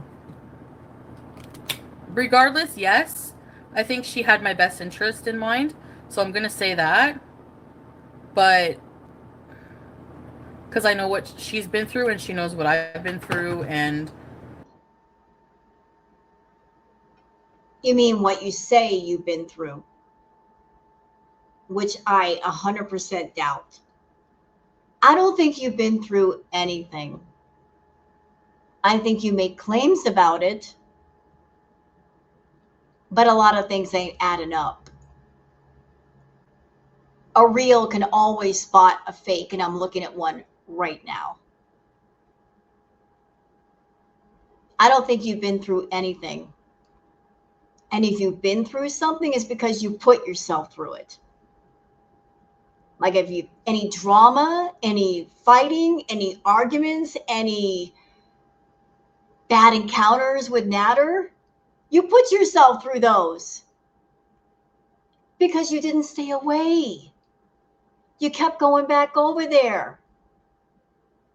And if there was any kind of aggravation or drama, you put yourself in the middle of it, girl. You kept walking right back into the tornado rather than running away from it. Why? Because you're attracted to tornadoes and earthquakes and tsunamis and hurricanes and storms. You like the negative environment. It suits you. I appreciate her reaching out or whatever. But all the lying that's going around just for like whatever. No, not Purple Mermaid. What? About what? What? We know what you tell us. And what other people tell you, too. What happened, Purple Mermaid? How will you make income? I've supported myself since I'm 15. No. No. No, you've always looked out for other people. I will continue to do it. I've been with my abusive ex-husband of 16 years. See what I mean? Like her coming online and claiming to be a victim, then other people come into her chat and they're sharing their stories. Real victims sharing their stories with a fake, phony victim. See what I mean about her opening up other people's scars? Even while pregnant and only after my cancer treatment that he felt I was too ugly for him. Like I have sympathy for real victims and real survivors. And I have nothing but hatred for those like Chantal that claim that they are victims and they're not. They're just not. I'm sorry, Vance Beezer, and I'm not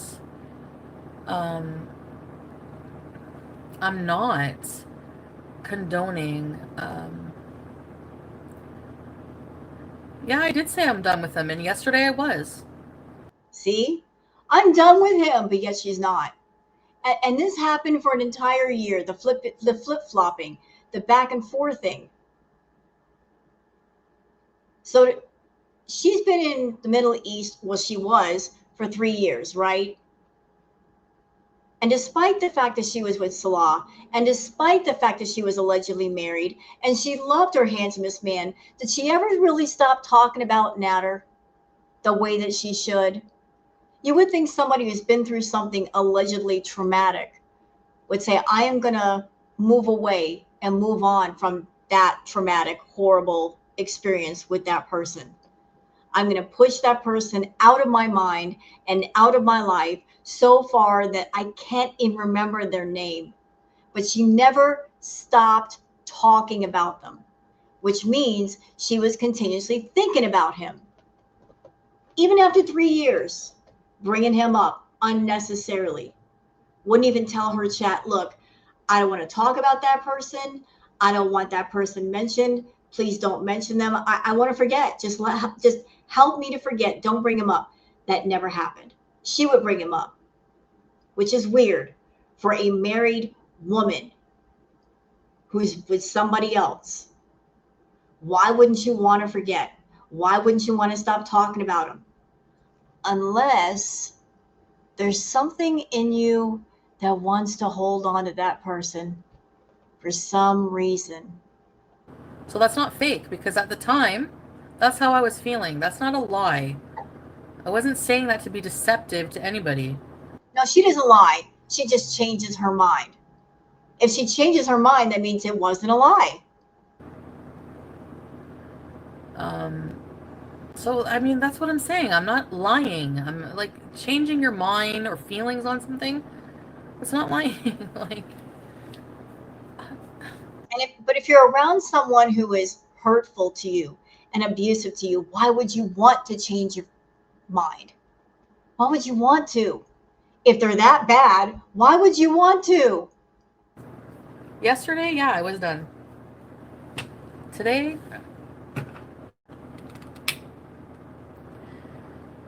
I'm weak. The flesh is weak. Sad watching your channel die this way. Maybe we should have a funeral. But now you're back with him. Well, I don't know, Sandra. We didn't get that far. We just kind of talked, and I really, when he's sober, I love who he is.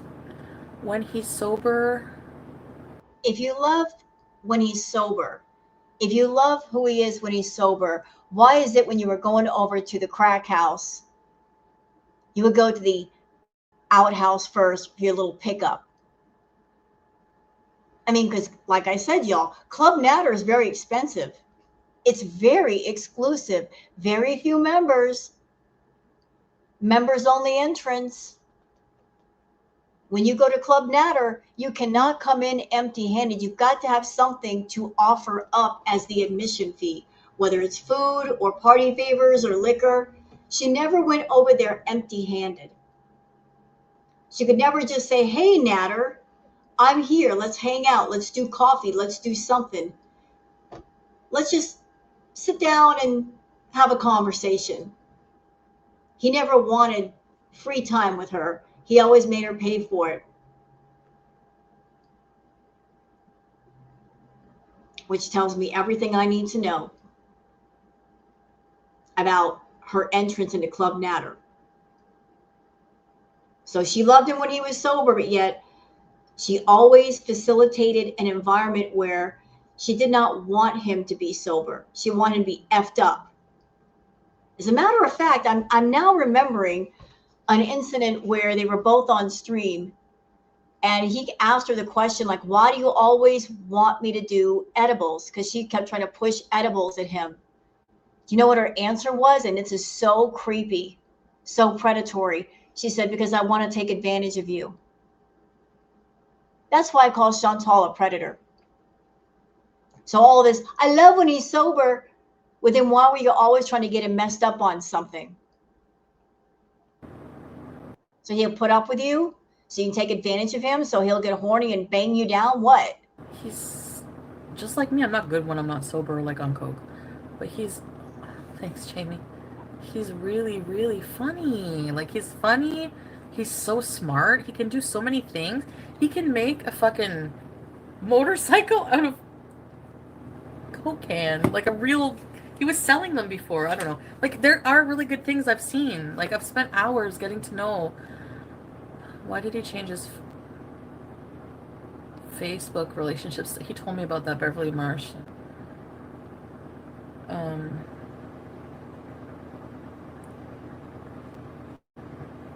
that was like in reference to us. There never was an us. He was never with you. And if he put a Facebook or whatever status up, that was just to satisfy you, not because he was truly in love with you. When you put pressure on somebody to do something stupid, like change a relationship status on a social media page, you're putting pressure on that person. They're not doing it because they want to do it, because they're truly feeling it. Like, this person is my girlfriend or this person is my boyfriend, and I want the whole world to know. They're doing it out of pressure, and if they're doing it out of pressure, it doesn't freaking count. It's a pressure thing. And with you, it's also a money thing. Because it may mean something to you, because you think, woohoo, he's claiming me. And all he's thinking is, well, this is what I got to do to keep getting the money out of her. If it makes her happy, I'll do it. So you're looking at things one way, he's looking at it another. You should totally marry him, Jay. Why? Ew. You know what? Scratch that. I take that back. I think they should get married. I know a lot of people are going, what? What'd you say, Rose? No, I mean it. I think they should get married. Why? Because they're both awful people. And as long as they're focused on each other, they're not hurting other people. S-Jam. No, no.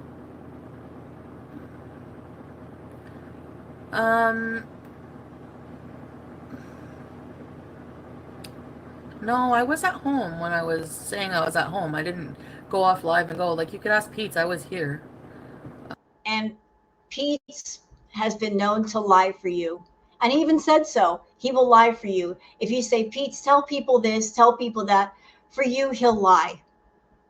I was taking breaks because I was like not sure, like not just about him.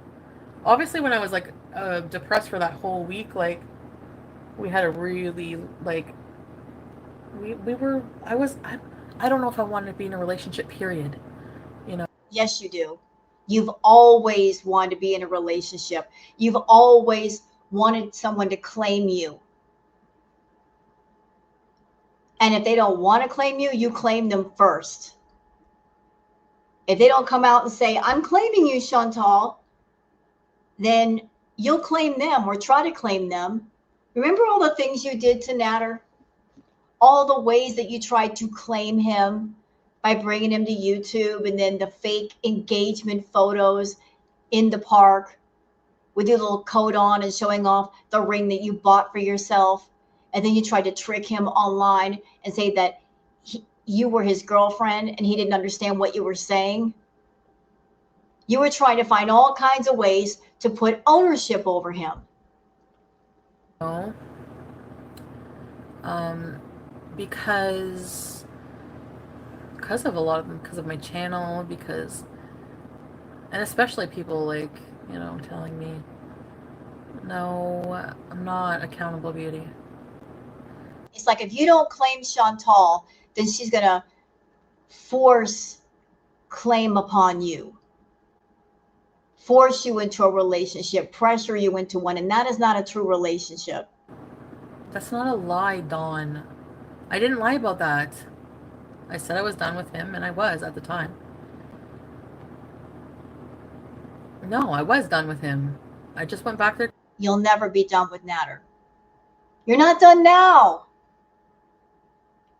You were never going to be done with him. If for any other reason, because, again, you don't like to lose. You're determined to win. Even if what you win means nothing, Even if the prize is rotten and putrid to the core, to you it's still a win. Natter is a fish that you try to put on a line, that you try to reel in. Boy, you tried. Reeling in for all you're worth. Could never get him to shore. Could never hold him up on your line and go, look what I caught. Mine belongs to me. Nope. You're still determined. And if you're coming back to Canada, and you are, I got a feeling it's going to kick off again. Because if he sees you even once in person, that's going to reignite your obsession and your addiction, and you're going to be far worse than you've ever been. Like, he has no idea, because you are more unstable, Chantal, than you've ever been. And there's not much keeping you grounded. Here, in this moment, you had a home, and you had Pete's, and you had money. There were things keeping you grounded and keeping you stable. Now, no, you're going to be more unstable than you ever were. Today. That's what I'm saying. Don't ask me for the truth, and then when I tell you it, say I'm lying. What do you want? I hate that shit. Like, what do you want me to say? I guess, like, if I just love you and I just want to make you so happy, I just want to do everything. You know, just, like, give you whatever. Like, if I see that you're low on something, I'll remember that. Like, and I'll pick it up and I'll bring it over. Yeah, and then later on, when the two of you get into an argument, you'll bring up your act of generosity. Remember what I did for you? Look at all that I've done for you. How many times we've heard her say that? Look at all that I've done for you. Remember all that I've done for you. You should be grateful and love me back. She expects acts of kindness and generosity should automatically mean a gift of love.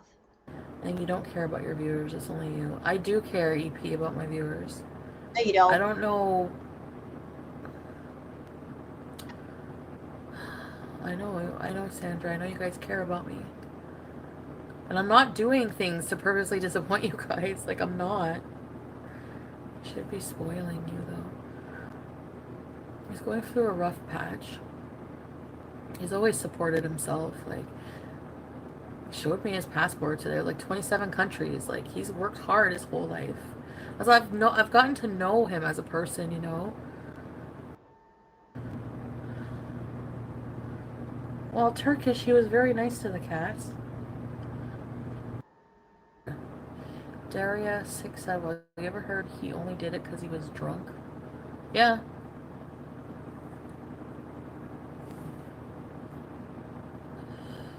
Yeah. No, that doesn't excuse it at all. You know. AMC, only you know what your limitations are. I've been in a similar situation before, so I understand how hard it is. I want better for you. Thank you, AMC. I don't see it that way, Naughty Rudolph. And that's the problem. I don't see it that way. If I eat one vegan meal... Hi, Jean. Hi, Sam. What? He really loves me lately. Hi, He's really hungry. Sam. How can they miss me? I've only been gone for 5 hours. This is... Ma'am, I can't remember exactly when this stream was done, but not to be rude, but the state of your hair. Look, like you and me, we've got the same hair type. Baby fine, thin hair. And I'm looking at your hair right now, girl. Stop it. Stop it. That hair ain't been washed in days. You hear me? Days. It's so dirty and stiff. Come on now. Stop playing. That hair is, look, baby fine thin hair, you got to keep it clean. You get a little bit of dirt or grease on it and it looks like you haven't washed it in a month. That is nasty hair you got going on. Oh, vegan, I did, didn't I? Ready, set, bees. Oh, come on, what I said to Pete's. What did I say to Pete's? I want to talk about it. You people fucking hang me for everything I do. You're not 5 and this isn't cute. I'm not trying to be cute. Kid, he wants it again. Watch. Show me yours. Chevy! Look at the llama. Did you sniff it? Sorry. Okay. I know, I'm stupid. Do you dare me to look in that takeout container? Who will super chat me to open that takeout container?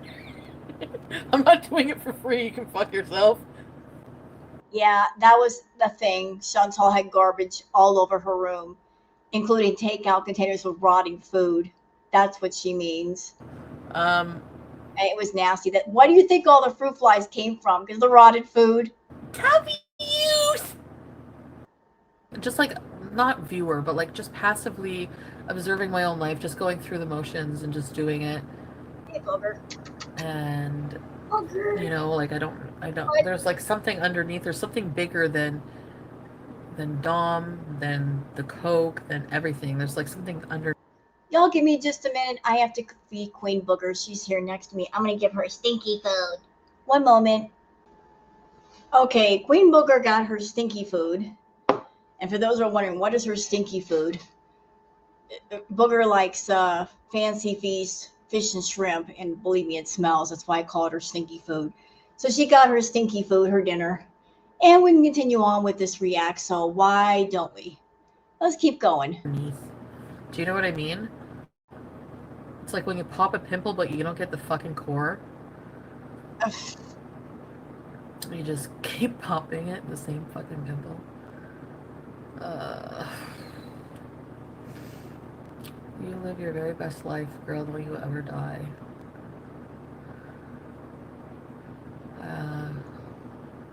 We're all gonna die. But, Sandra, I'm gonna try hard not to die right now. I will. I don't want to die. You're crying because you deep down physically know you're not happy. Pay for Joe's membership. I swear I'll just get my fucking visa out, honestly. Am I happy? I'm not.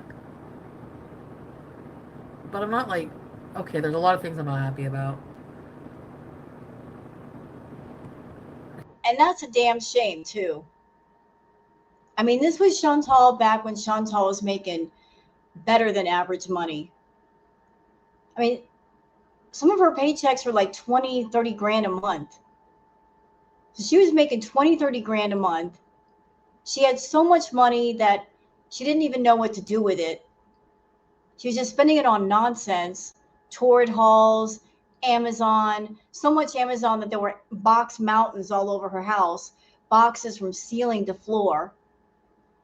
Just throwing money around like it's going out of style. I mean, she was making life-changing money. Anybody out there, can you imagine getting a $20,000 paycheck? What you would do with it? That happened to her. Like she was making that much money. And she was living exactly how she wanted to live. She could go where she wanted to go. She could do what she wanted to do whenever she wanted to do it. She had more than enough money to do whatever it is she pleased. Her life was completely by her own design. And it boggles the mind, doesn't it?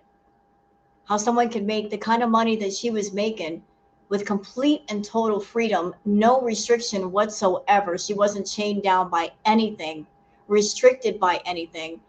The only thing she had to worry about was herself, and she was unhappy. Isn't that crazy?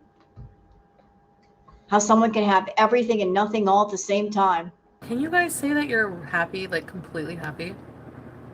It's like, so in this moment, she's living a life where she's got money and she's got a place to live and she's got a roommate that will do whatever she wants him to do, and she can go see somebody else and do what she wants to do with him, and like, and she wasn't happy. And then she was with another guy in the Middle East, wasn't happy over there. She was with BB, wasn't happy with BB, wasn't happy with Pete, What exactly will make Chantal happy? I don't think she even knows. You're not happy having lots of money. You're not happy having very little money. You're not happy with a guy who's a decent, hardworking guy, BB, who takes care of things. You're not happy being with a guy that you're completely taking care of. Like, where is the happiness in all of this? There is none.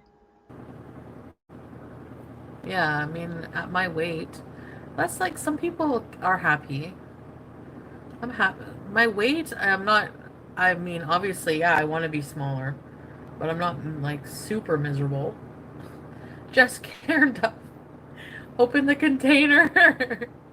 Should I open the container? Oh my god, I can't do it.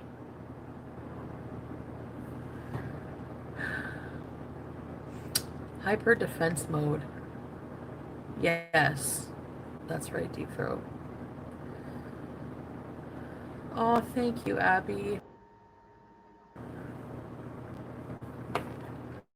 I know people mean well, but it's stressing me out even more. You know?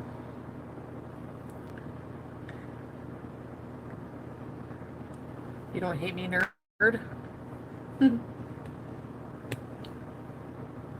don't know. I don't know. So, anyway.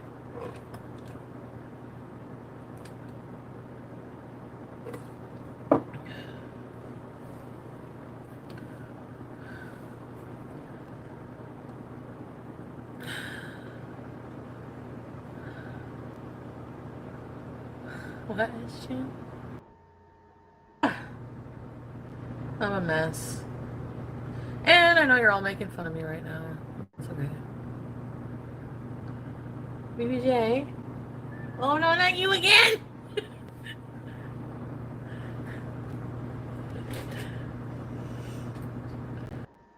Volpe, like I said, the sober part.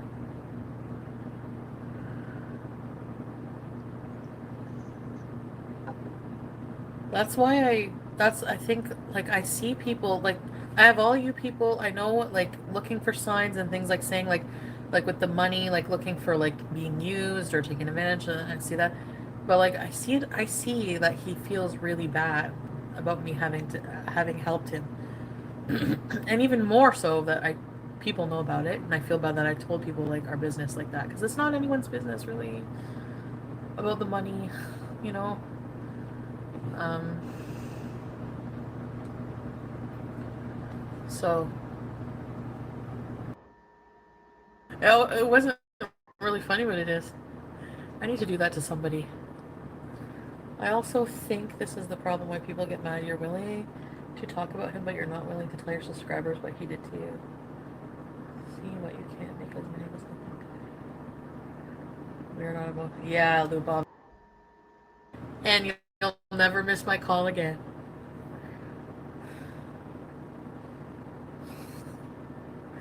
And today he said, I'm gonna get my fucking phone fixed and you're gonna get your phone back.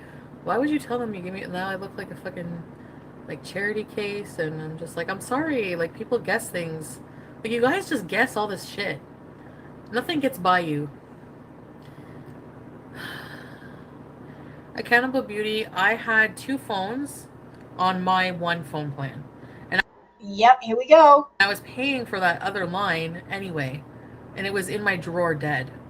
So every month, like an idiot, I pay this phone bill because I have a contract. So it's going to waste. Chantal, the reason why you gave him a phone and you paid for the phone bill was so you'd always have a way to contact him. That's why you did it. You want to stay in touch with him. And you knew that if you gave him a phone and you paid the phone bill, that he wouldn't have his own phone and his own phone number where he can block you. So now I can keep tabs. Uh, I'm just kidding. no, no, no, she's not kidding. Whenever Chantal says, I'm just kidding, she's not kidding. She's telling the truth. I gave him a phone so I could keep tabs. That is how she thinks. So she doesn't do something for somebody and she doesn't want anything back. She's doing things for a reason, a very manipulative reason. I'm giving you a phone and I'm paying the phone bill because I want to keep tabs on you. It's about control, maintaining control. She's always got to control the men that she's around. And proof positive is in the way she was behaving in Pizza's chat just the other day. Pizza's her ex. That is his channel. That was his chat. And she came in trying to dominate everybody. And they're not even together. They're just friends, right? But she came in there acting that way to Pete's. And then she got called out. And she didn't like it. And she's still going off about it. Kicked you to the curb. No, he didn't. He does not have a car, no. Nope. That means every time that Chantal saw Natter, she would have to go see him. He never came to see her unless she paid for the Uber. I'm a people pleaser. Yeah, I like to make people happy. I do. It makes me really happy to see, like... No. It makes you happy to get something that you want and to get your way. So if you have to pay for something for that to happen, then you will. Again, you don't do things because you want to be nice. You're not a nice person. You don't do things because you're nice. You give the appearance of being nice. You got to sucker people in with that whole nice bit. You know, suck them into your golden web of lies. You know what I mean? Like, it makes me happy to see people, like, surprised or happy. Like, if I don't know. My comments are my stuff. Should try that with Pete's. I do. Why pay for 2 phones? I just wanted to have 2 phones because I was like, especially when I would go on like my little road trips or whatever, go driving. One for like like just to make sure like I have a backup, and like one to use as a camera, one for my music, or I just like having 2 phones. You know, if one's downstairs somewhere, I can use this one. Fucking lazy. Jeffrey Dahmer was a person too. Yeah, but Jeffrey Dahmer had heads in his freezer. That's another fucking stress that I can't deal. I can't deal. I don't know what I'll do.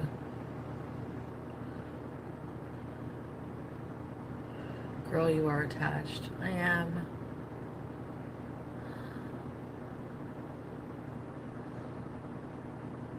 I know, KB, and at the time when I said I wouldn't go back, I wasn't going to. But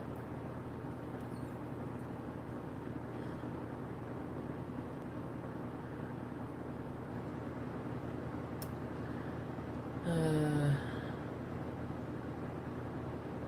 tired. Just got really tired all of a sudden. I got the halal chicken wings. I usually just get halal, like, if I can. The meat, I'm going to very soon. Very soon. Thanks for listening to me, guys. I really didn't plan on doing this live stream. So...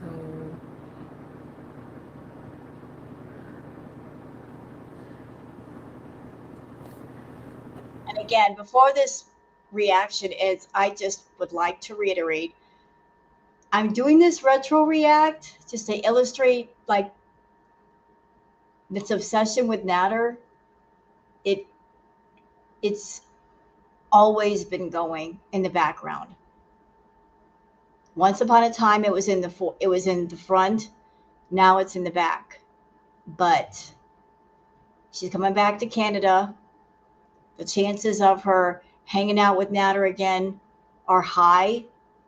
The chances of drama related to that are high, very high, because she's coming back to Canada and she's going to have to hit the ground running.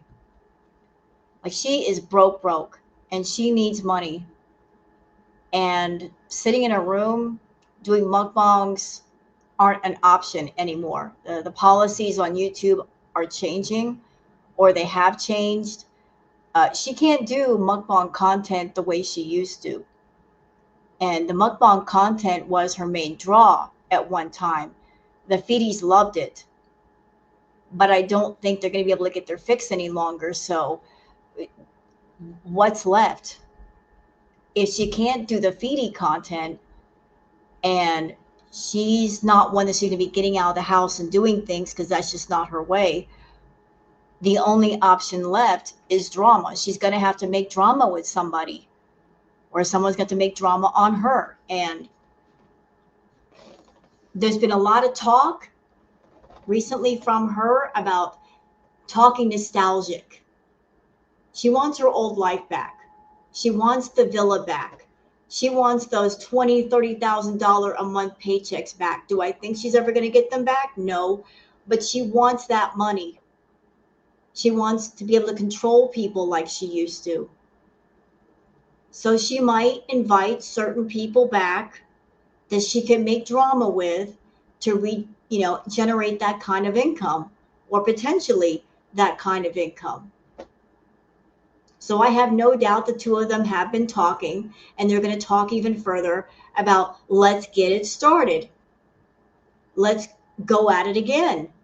You need money. I need money. Let's just do this. And if he agrees, again, her obsession is going to kick off. So I just wanted to show a little bit of how it was then. The fact that she can't say no to Natter. She can't stay away from him. One minute she's done, the next minute she's not done. This has been going on for a while. She doesn't say no to her obsessions and her addictions. She just barrels right through. So you know what, guys? I'm going to end it here. I don't think we need to see any more of this one anyway. And I hope you guys enjoyed this retro react. And if you have, please like and subscribe, leave a comment. Thank you very much and have a nice day. And don't forget to take care of yourselves and each other. Bye.